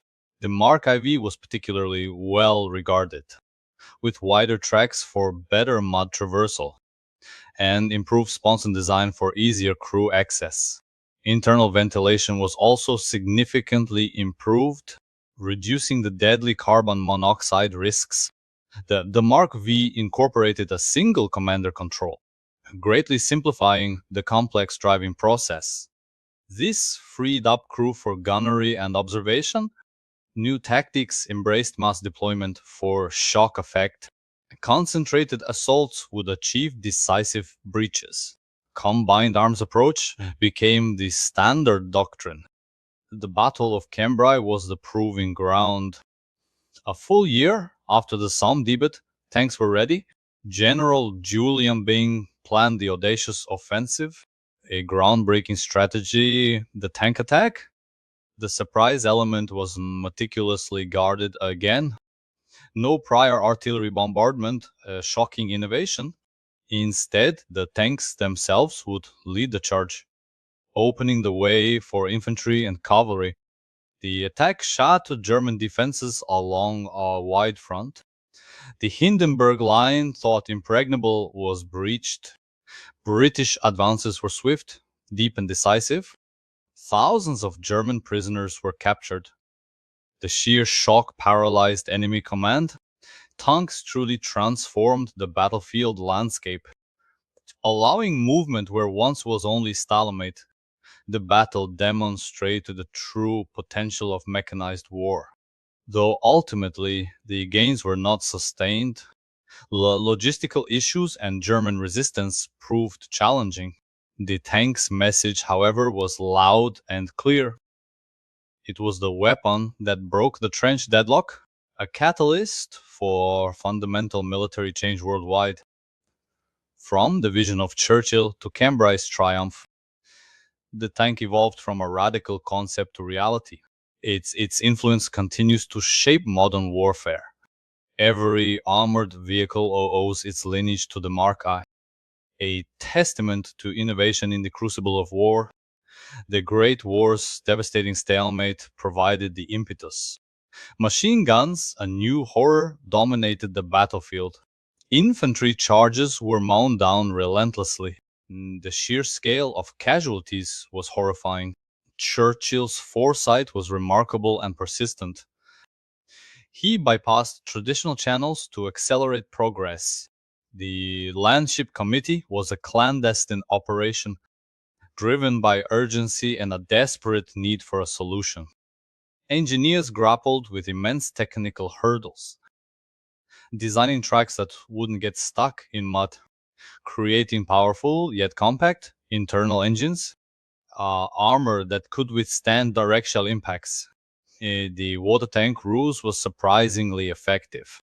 It allowed the project to proceed unhindered. Little Willie was an ugly but necessary step. Its rigid structure revealed limitations quickly, but its testing proved tracks were the future. Triton and Wilson, the true mechanical innovators, their rhomboidal design was a stroke of genius, maximizing obstacle crossing capability efficiently. The mother was born a true marvel of engineering. Its formidable presence instilled fear and awe. The 28-ton behemoth rolled slowly but unstoppably. Its crew faced unimaginable hardship inside. Heat, noise, and fumes made every minute a struggle. Visibility through tiny slits was always a challenge. But the armor was a lifesaver, truly invaluable. The 6-pounder guns packed a serious punch. Male tanks for heavy targets, female for infantry, a well-rounded complementary combat system. Mass production pushed industrial capabilities to limits. The demand for tanks grew exponentially. Maintaining secrecy throughout was a constant battle. Rumors and whispers of the new weapon spread, but its true nature remained shrouded in mystery. Crew training instilled discipline and resilience, preparing them for the horrors of tank warfare. The first deployment at Somme, a crucial test, many mechanical failures, a harsh reality check. But the psychological shock was undeniable, immense. German troops called them moving forts terrifying. Panic in the trenches spread like wildfire, breaching barbed wire, clearing paths for infantry, saving countless lives from machine gun fire. The initial piecemeal deployment limited effectiveness, a lesson learned for future mass assaults. German anti-tank measures developed rapidly. Anti-tank rifles were introduced to counter the threat. The tank quickly evolved, adapting to new challenges. Mark IV, a more robust and reliable design, improved track systems for better maneuverability, and enhanced armor for increased survivability. The Mark V streamlined control, a major breakthrough, allowing single-person driving unprecedented ease. Tactics shifted to massive, coordinated attacks. Tanks, infantry, and artillery worked in harmony. The Battle of Cambrai was the apotheosis, a ground demonstration of the tank's full power. The Hindenburg Line, believed impregnable, crumbled. The element of surprise was flawlessly executed. Hundreds of tanks advanced a terrifying steel wave. German defenses simply collapsed under the assault. Rapid breakthroughs, deep penetration, shocking the enemy. Thousands of prisoners, unprecedented scale of victory. Cambrai permanently etched the tank into history. It heralded a new age of mobile mechanized warfare. The old static battlefields were gone forever. The tank's concept revolutionized military thinking. Its enduring legacy defines modern armored combat, a testament to human will overcoming adversity. The grim reality of trench warfare demanded innovation. The initial British attempts were spurred by desperation and vision. Churchill's advocacy was indispensable for the project. He convinced key figures of the landship's potential. The Landship Committee worked in utmost secrecy. Engineers faced unprecedented challenges in design. Balancing weight, armor, and power was an engineering puzzle. The tracks needed to overcome ditches and craters effectively. The water tank cover story bought precious time, preventing enemy spies from discovering the true nature. Little Willie was the critical first step in development. Despite its limitations, it proved tracked mobility viable. Triton's genius led to the rhomboidal track design, which dramatically improved trench crossing capabilities. The mother prototype became the blueprint for Mark I. Its sheer size and menacing appearance were unparalleled. The crew's endurance inside was a test of will, battling heat, noise, and toxic fumes constantly. Their bravery under such conditions was extraordinary. The Mark I's armor, though imperfect, saved lives. Its firepower proved effective against enemy positions. The distinction of male and female tanks proved astute, allowing specialized roles for maximum battlefield effect. Mass production ramped up quickly, a colossal effort. Logistical challenges were formidable, but overcome. Transporting these metal monsters to the front lines. Crew training became specialized and intensive, preparing them for the unique demands of tank combat. The Psalm D boat was a baptism of fire for the tank. Mechanical failures highlighted early design imperfections. But the psychological impact was a profound success. German lines dissolved into panic and disarray. Barbed wire and machine gun nests proved obsolete. The limited success still inspired future tactics. German countermeasures emerged swiftly, a new threat. Anti-tank rifles were rushed into production. The tank's evolution was a race against adaptation. The Mark IV and V represented significant leaps forward, improved armor, engines, and handling capabilities. New tactical doctrines were forged from experience. Coordinated assaults with infantry and artillery. Cambrai became the definitive triumph of tanks. The greatest tank attack of WWI, a strategic masterpiece. The Hindenburg Line's collapse was astounding. The element of surprise achieved unprecedented gains. Thousands of German soldiers surrendered overwhelmed.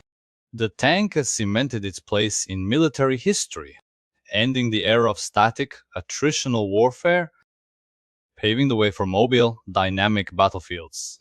Its legacy endures in every modern armored vehicle, a true testament to ingenuity born from despair.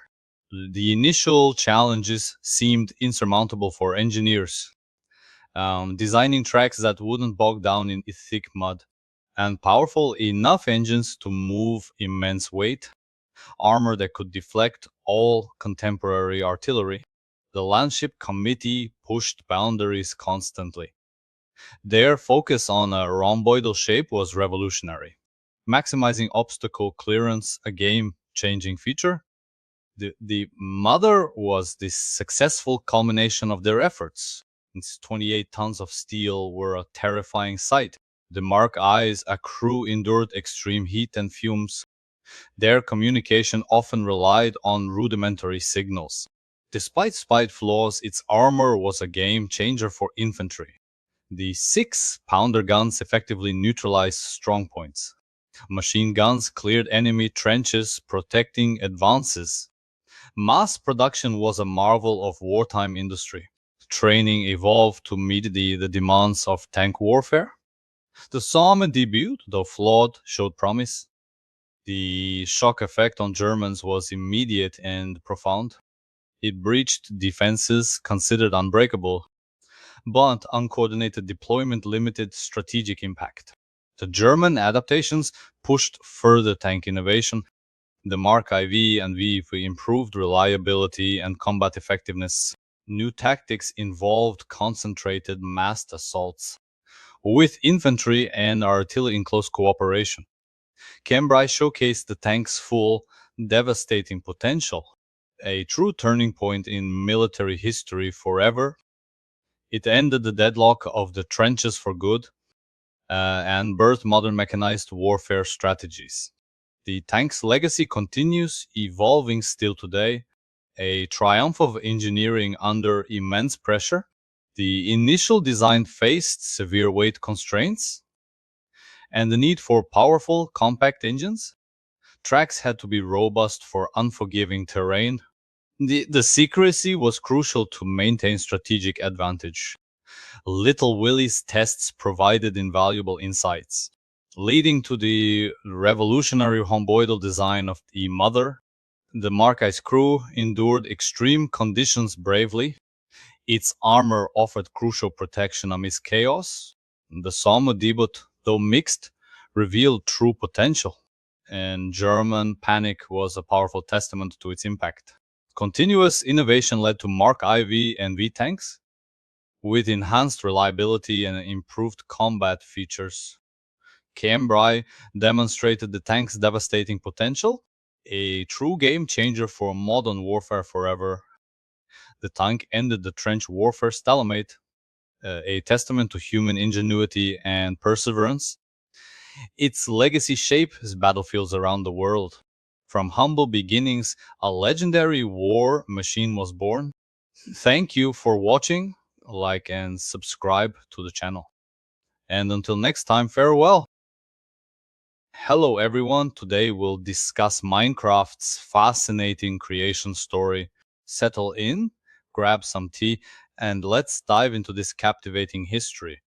Our journey begins in Sweden with Marcus Notch Persson, a passionate programmer dreaming of new digital worlds. He loved open world games, especially building with Lego. These childhood joys sparked a unique idea in his mind. He envisioned players freely building anything they desired, inspired by Dwarf Fortress and its complex simulations.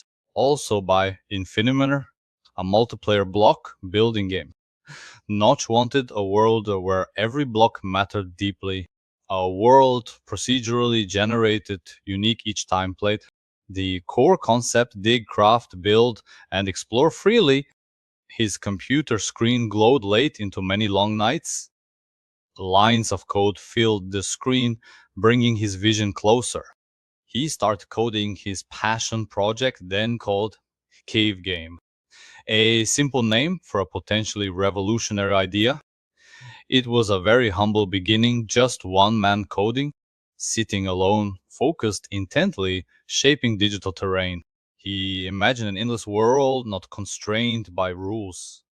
A game of pure creative freedom was his ultimate goal. Notch believed in player autonomy, shaping their own experience. He envisioned tools to reshape landscapes at will easily. The fundamental building block was the cube, versatile. This simple shape would unlock endless design possibilities. He experimented with early physics and block interactions. Every detail, however small, was crucial to his vision. The early game was a stark, blocky, yet promising landscape. No complex textures, just raw foundational elements present. A blocky character moved slowly through this empty void. Notch tirelessly iterated, refining core game mechanics. He focused on intuitive controls for placing and breaking blocks. The feeling of instant creation was paramount for enjoyment. He carefully designed the initial generation of terrain features. Mountains, valleys, and caves began to take shape digitally. The game slowly transitioned from a concept to a playable demo. His dedication was unwavering, pushing boundaries forward. This solitary pursuit would soon captivate millions worldwide, a true testament to independent game development power. The foundations of a global phenomenon were laid quietly. He foresaw a vibrant community building together, apart. The very first Kiev game version appeared online in 2009. It featured basic blocks, dirt, stone, and wood textures only. Primitive graphics, but held immense revolutionary potential for players. Players could mine materials with simple tools, then place blocks. This core loop was surprisingly engaging, immediately addictive. The world felt vast, open, inviting creative exploration endlessly.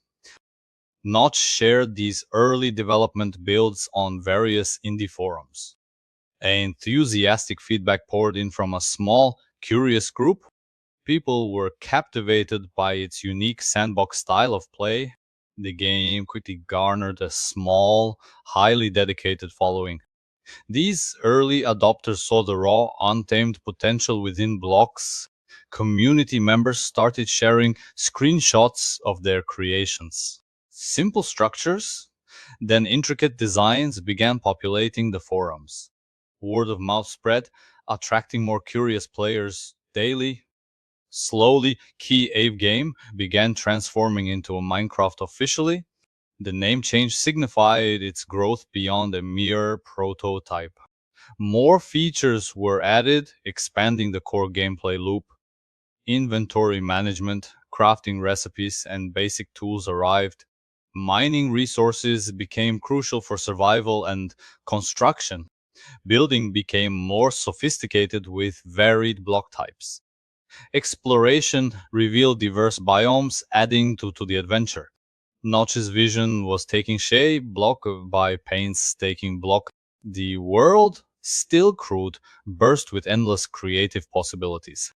Players experimented building rudimentary structures and paths. Early servers emerged, fostering collaborative building projects. This marked the birth of Minecraft as powerful multiplayer aspect. A new era of creative gaming was slowly dawning for everyone. The simplicity of design masked profound depth and complexity. This accessibility drew in a very wide range of players. From children to adults, everyone found something to love. The game was addictive, simple yet profoundly deep always. It fostered creativity, problem solving, and collaboration globally. This period saw immense growth and passionate player involvement. The future of blocky worlds seemed incredibly bright already. Notch realized he needed help managing this growing success. He couldn't develop and manage the community all alone. The simple Key Ave game was now a truly global phenomenon. Its potential was becoming increasingly evident to everyone. The blocky graphics resonated with players of all ages strongly. Simplicity combined with endless possibilities proved captivating. Minecraft Alpha launched for public purchase in June 2010. Despite being incomplete, it sold thousands of copies quickly. Players paid to access the continuously developing, evolving world.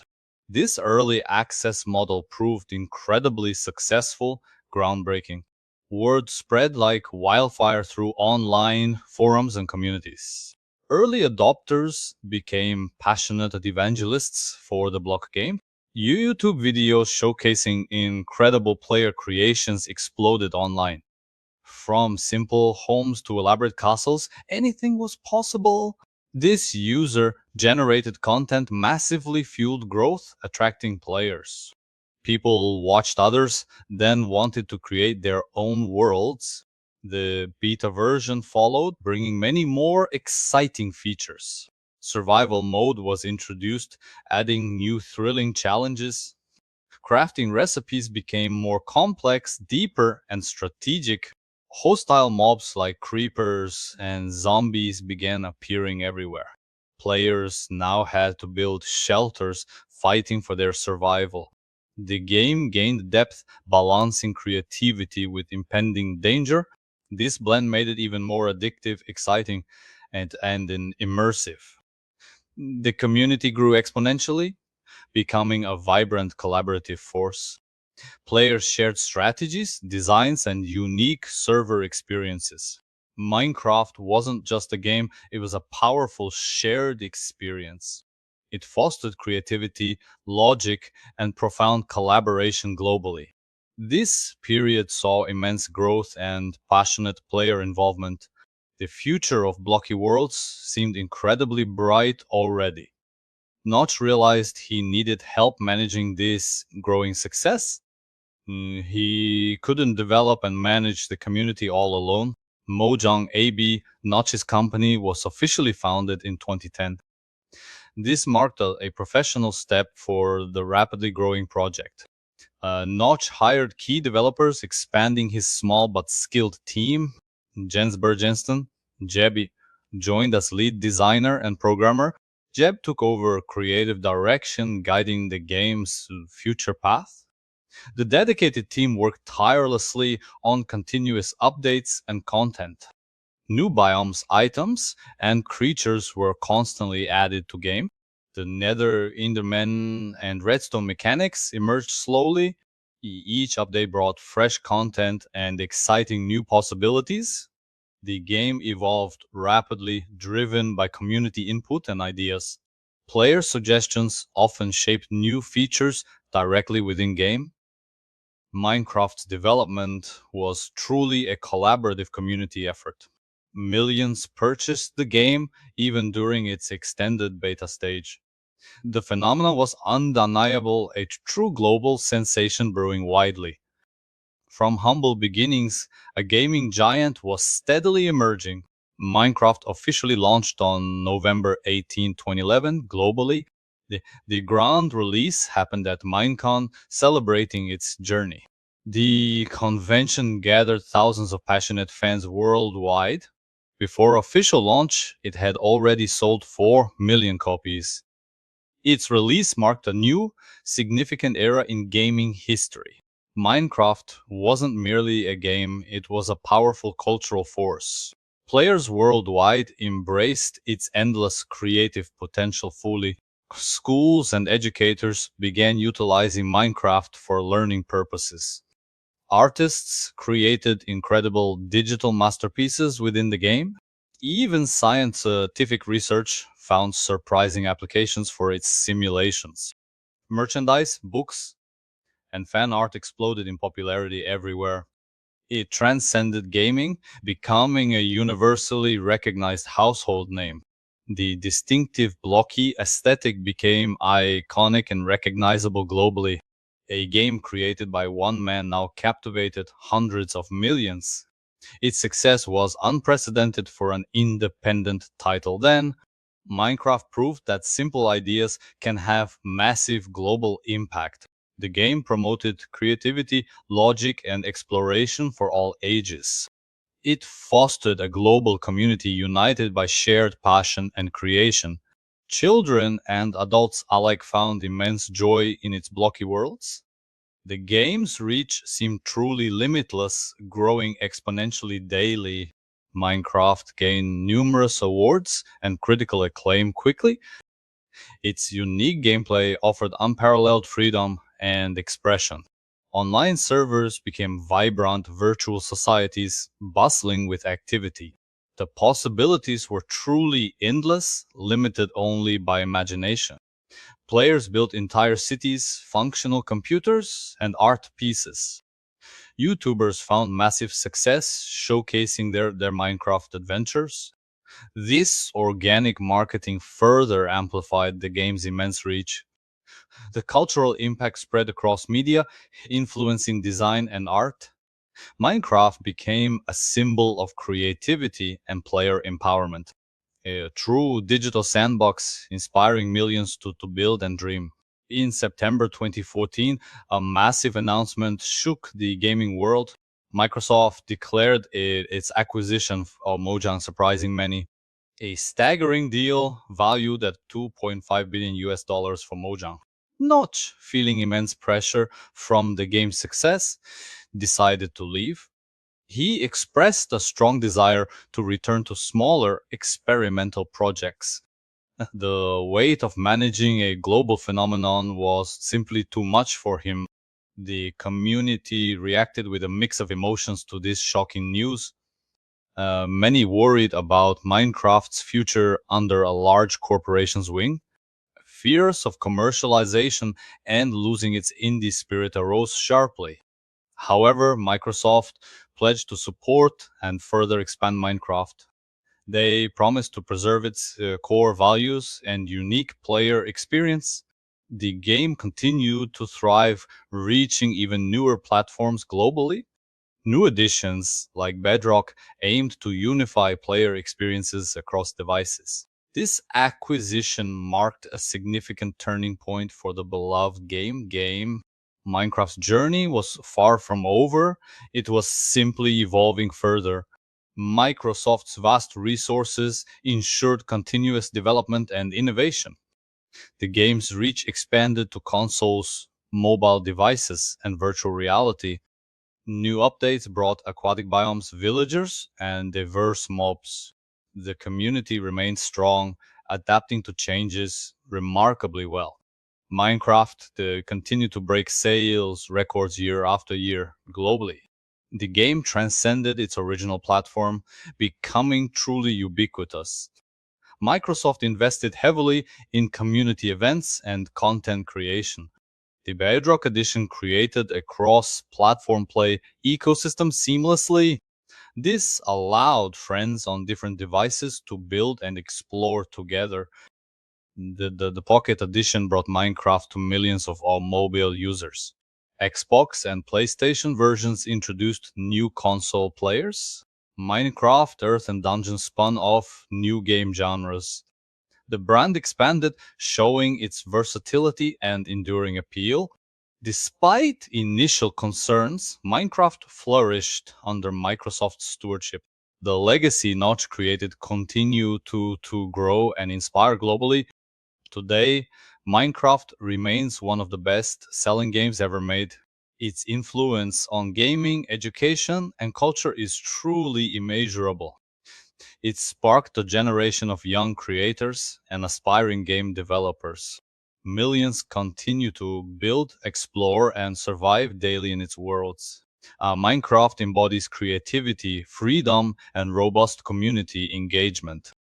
It stands as a testament to the power of a simple, brilliant idea. From Kiev game to global phenomenon, an incredible epic journey. The blocks might be simple, but possibilities are truly infinite. Minecraft undeniably changed the gaming world forever profoundly. Its unique appeal lies in endless customization and player freedom. Players craft their own stories, adventures, and vast empires.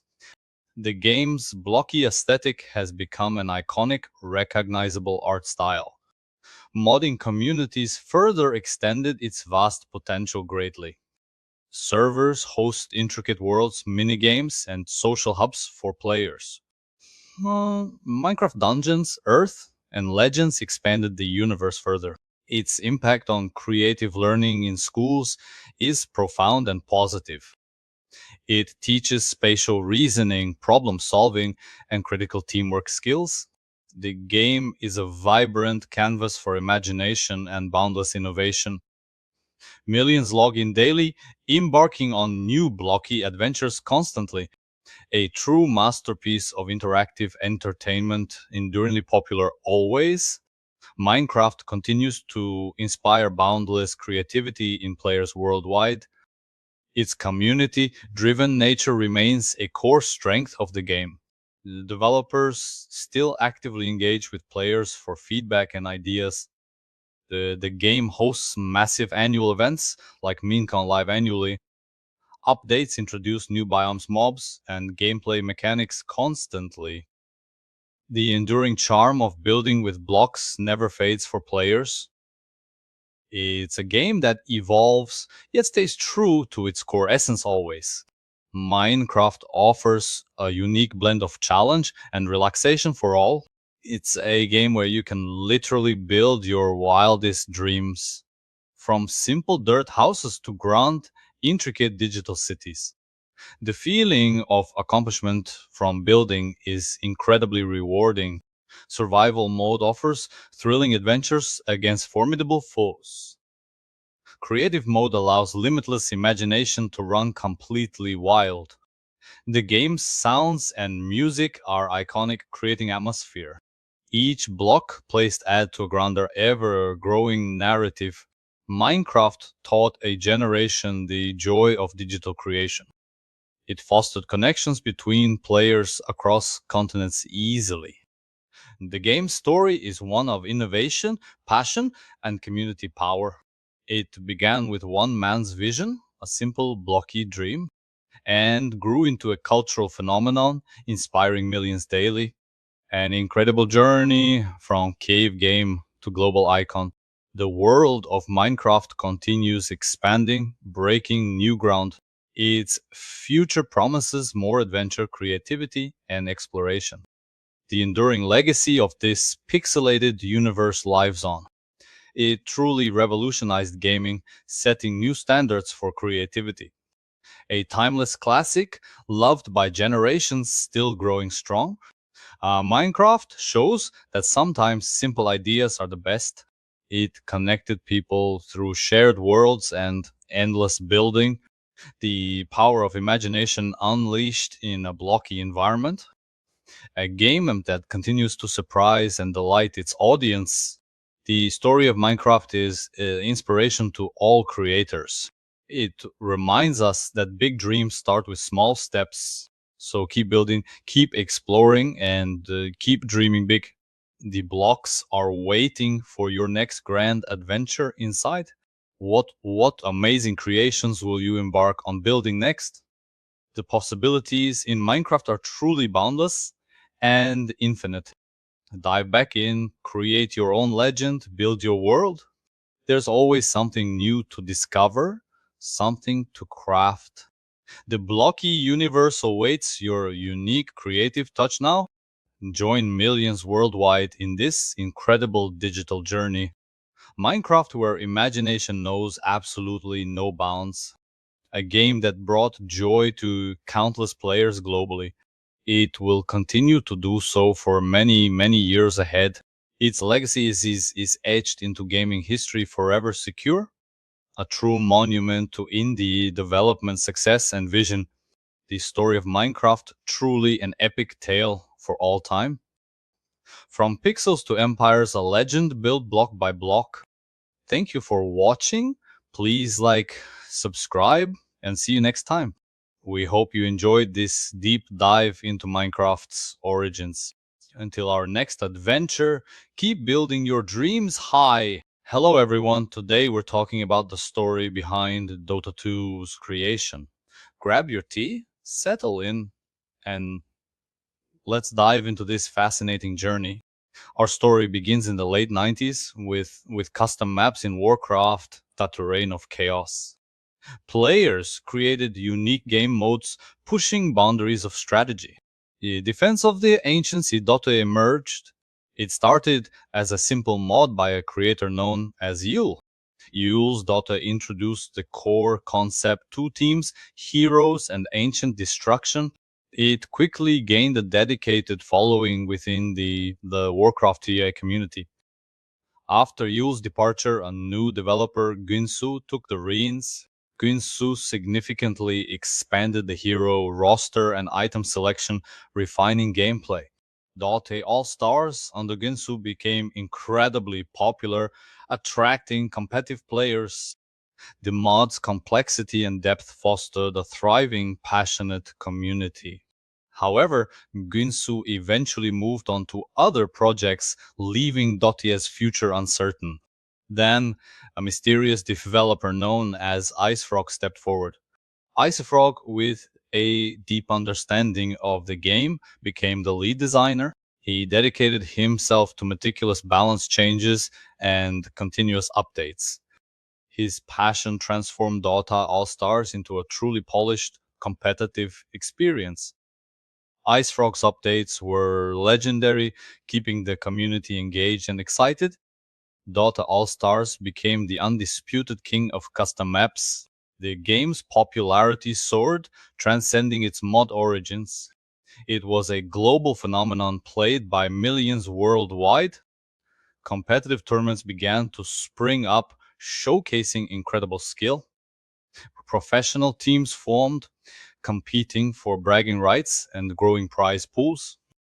The esports scene for Dota was born despite being just a mod. Valve Corporation, a titan in the gaming industry, took notice. They saw the massive potential of Dota All Stars as a standalone game. Valve admired IceFrog's dedication and the mod's incredible success.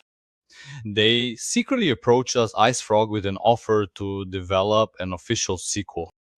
IceFrog joined Valve, bringing his vision for Dota 2 to life. Development began in secret, a clandestine operation within Valve Studios. The goal to recreate Dota's magic, but better on a new engine. Early prototypes were rough, but the core vision remained strong. The team worked tirelessly, perfecting heroes, spells, and mechanics. They aimed to honor the original while innovating for a modern audience. Whispers started to circulate, fueling speculation among fans. Finally, in October 2010, Valve officially announced Dota 2. The gaming world exploded with excitement and anticipation. Fans rejoiced at the prospect of a true standalone sequel, but with the announcement came a legal challenge from Blizzard. Blizzard claimed trademark ownership of Dota A as it originated from Warcraft I. A tense legal battle ensued, threatening Dota 2's future. Valve argued that Dota was a generic term for the mod. The dispute revolved around intellectual property rights and community ownership. Eventually, a settlement was reached, allowing Valve to use Dota. Blizzard retained the right to create their own Dota-themed games. This resolution cleared the path for the Dota 2's development to continue. In late 2011, a closed beta began, slowly rolling out invites. Excited players eagerly tested the game, providing crucial feedback. The beta period was essential for refining gameplay and fixing bugs. Each new wave of invites fueled more hype and anticipation. Screenshots and videos leaked, showcasing the game's evolving beauty. The community's engagement was unprecedented, shaping Dota 2's future. Then came the International 2011 Dota 2's debut tournament. Held at Gamescom, it featured a groundbreaking $1 million prize pool. 8 top Dota teams competed, showcasing the game's competitive potential. The event was a massive success, shocking the esports world. It proved Dota 2's viability as a premier esports title. The International instantly became legendary, setting a new standard. Following TI1, the beta continued, gradually expanding access. Valve implemented new features and polished the user interface. More heroes were added, bringing the roster closer to the original. The game slowly transitioned from an exclusive beta to wider availability. In 2013, Dota 2 officially launched out of beta free to play. Millions flocked to Steam, eager to experience the phenomenon. The game quickly established itself as a leading MOBA. Its complex mechanics and deep strategy captivated players globally. Regular updates brought new heroes, events, and balance changes.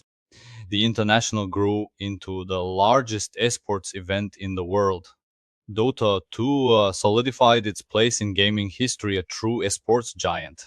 Its journey from a custom mod to a global sensation is remarkable. Dota 2 continues to evolve, supported by a passionate community. It stands as a testament to dedicated development and player feedback. The legacy of Ice Frog and Valve lives on in every match played. Warcraft's modding scene was a fertile ground for new ideas. Players spent countless hours crafting and sharing their unique creations. Dota captured imaginations with its unique blend of RPG and strategy. Yule's original map, A Defense of the Ancients, was a pioneering effort. It laid the foundational blueprint for what would become a genre. The goal was simple: destroy the enemy's ancient. Each hero brought unique abilities, fostering diverse playstyles. The game's dynamic pushed players to collaborate and strategize. Yule left the project, opening the door for community iterations. This open source nature allowed for rapid evolution and experimentation. Ginsu's Dota All-Stars map quickly became the dominant version. He introduced iconic heroes and items that are still recognized today.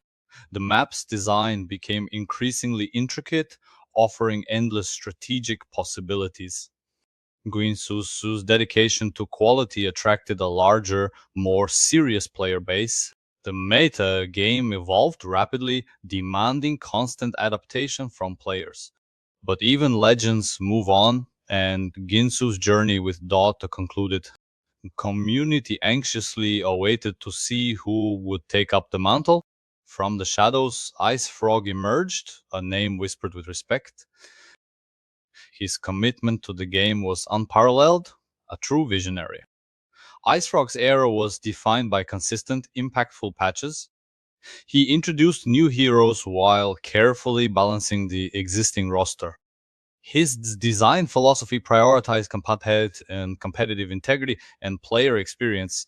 The Dota community thrived under his guidance, reaching new heights. No longer a mod, Dota All-Stars became a true phenomenon. Its global reach was undeniable, uniting players across continents. The demand for a standalone version grew louder, almost a roar. Valve recognized this clamor, observing from their legendary headquarters. They approached Ice Frog, the silent architect of Dota's success. The proposition to bring Dota to a new era with Valve's resources. Ice Frog accepted, embarking on a new, secret chapter. The development of Dota 2 commenced in absolute secrecy. Under strict NDAs, a dedicated team formed around Ice Frog. They meticulously rebuilt every aspect of Dota from the ground up. The source engine provided the power for breathtaking visuals and physics. Each hero was reimagined, honoring their original essence. New spell effects, animations, and sound design elevated the experience. The game aimed for perfect parity with Dota All-Stars mechanics. Closed alpha testing began, involving a select few trusted players. Feedback was crucial, guiding the developers every step of the way. The project remained under wraps, building immense anticipation. Online communities buzzed with rumors, dissecting every cryptic clue. Then a bomb dropped. Valve officially announced Dota 2. Reveal met with awe, excitement, and some skepticism. Dota A fans debated sequel merits versus original mod. The biggest surprise was Ice Frog himself, now a Valve employee. This partnership promised a bright, officially supported future for Dota A. However, Blizzard's legal team was not pleased with Valve's announcement.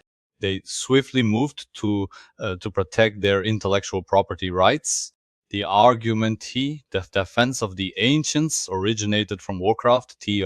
Valve contended that Dota A was public domain, a community creation. The legal battle became a high-stakes struggle for game naming rights. Outcomes shaped both companies and MOBA genre's future. fans worried about the potential cancellation of Dota 2. Eventually, a landmark settlement was reached out of court. Valve secured exclusive Dota trademark rights for commercial use. Blizzard retained Defense of the Ancients for non-commercial maps. This agreement allowed both giants to move forward. With legal hurdles cleared, Dota 2's path was officially set. The closed bid expanded, extending out more highly coveted invitations. Players delved into the game, providing invaluable feedback for Valve. The game was continually refined, balancing heroes and fixing exploits. Each beta patch brought significant improvements and new content. The community eagerly discussed every change, fueling the game's evolution. Then came a watershed moment, the International 2011. Valve surprised the world with an unprecedented $1 million prize pool. This monumental prize instantly legitimized esports on a global scale. The tournament showcased Dota 2's competitive depth to a wider audience. Navi's victory became legendary, etching their names in history. The International proved Dota 2 was destined for esports greatness. Following TI1, beta access became more widespread, yet still controlled. Valve continued to optimize the game's performance and stability. The hero roster swelled, bringing back beloved characters. New features like spectating tools and coaching systems emerged. The game was meticulously prepared for its grand public debut. Finally, on July 9, 2013, Dota 2 officially launched. It was free to play, welcoming millions of new players.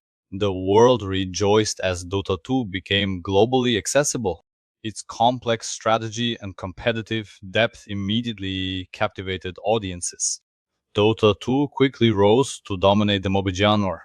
The International continued its growth, breaking prize pool records annually.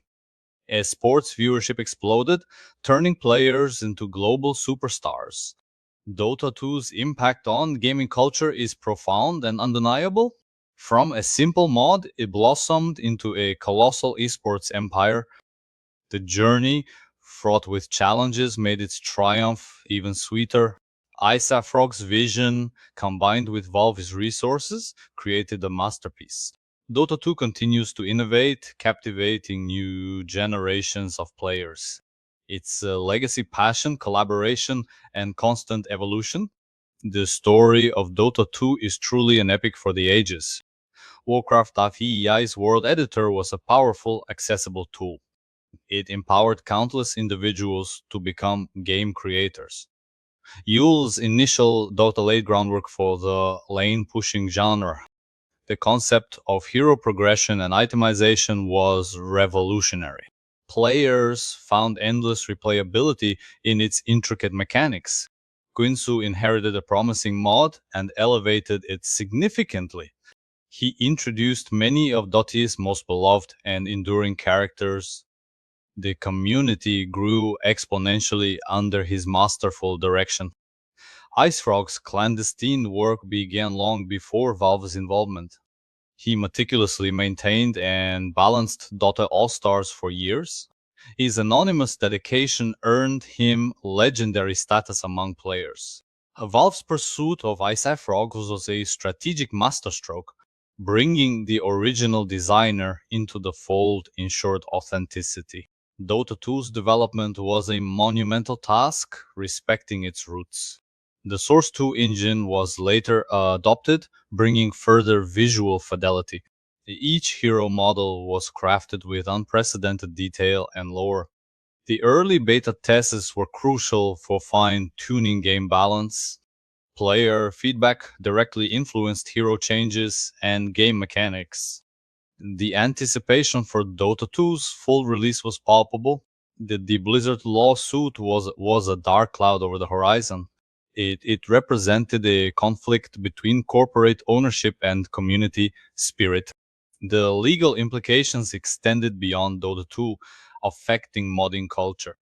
Valve's victory in retaining Dota was a win for player communities. The international 2011s solidified the sports as a legitimate industry. The sheer scale of the prize pool was a game changer. Spectators worldwide tuned in, witnessing history unfold live. Dota 2's strategic depth shone through, captivating new fans. The journey from mod to major esports title was complete. The game's continuous evolution is a hallmark of Valve's commitment. New heroes, balanced patches, and community events keep it fresh. The community remains a vital part of Dota 2's vibrant ecosystem. Dota 2 stands tall, a giant among competitive online games. Its creation story is a blend of passion, innovation, and perseverance, a true gaming legend born from humble origins. Warcraft's modding community was a melting pot of creativity. Dota captured the essence of competitive team strategy. Yu's initial creation was raw but revolutionary in concept. Ginsu's refinements turned it into a polished, popular phenomenon. IceFrog's stewardship was the catalyst for its global dominance. Valve recognized the diamond in the rough, seeing its true value. The secret development of Dota 2 was a high stakes gamble. Blizzard's lawsuit, a significant hurdle, legal David vs. Goliath. The International's prize pool shattered expectations, redefining esports. Dota 2's free to play model democratized as competitive gaming.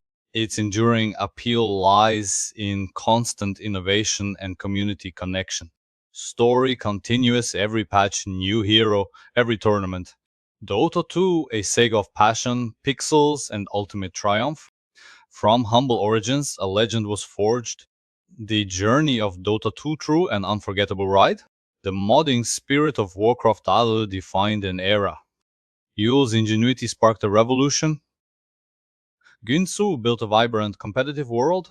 IceFrog's touch elevated it to perfection.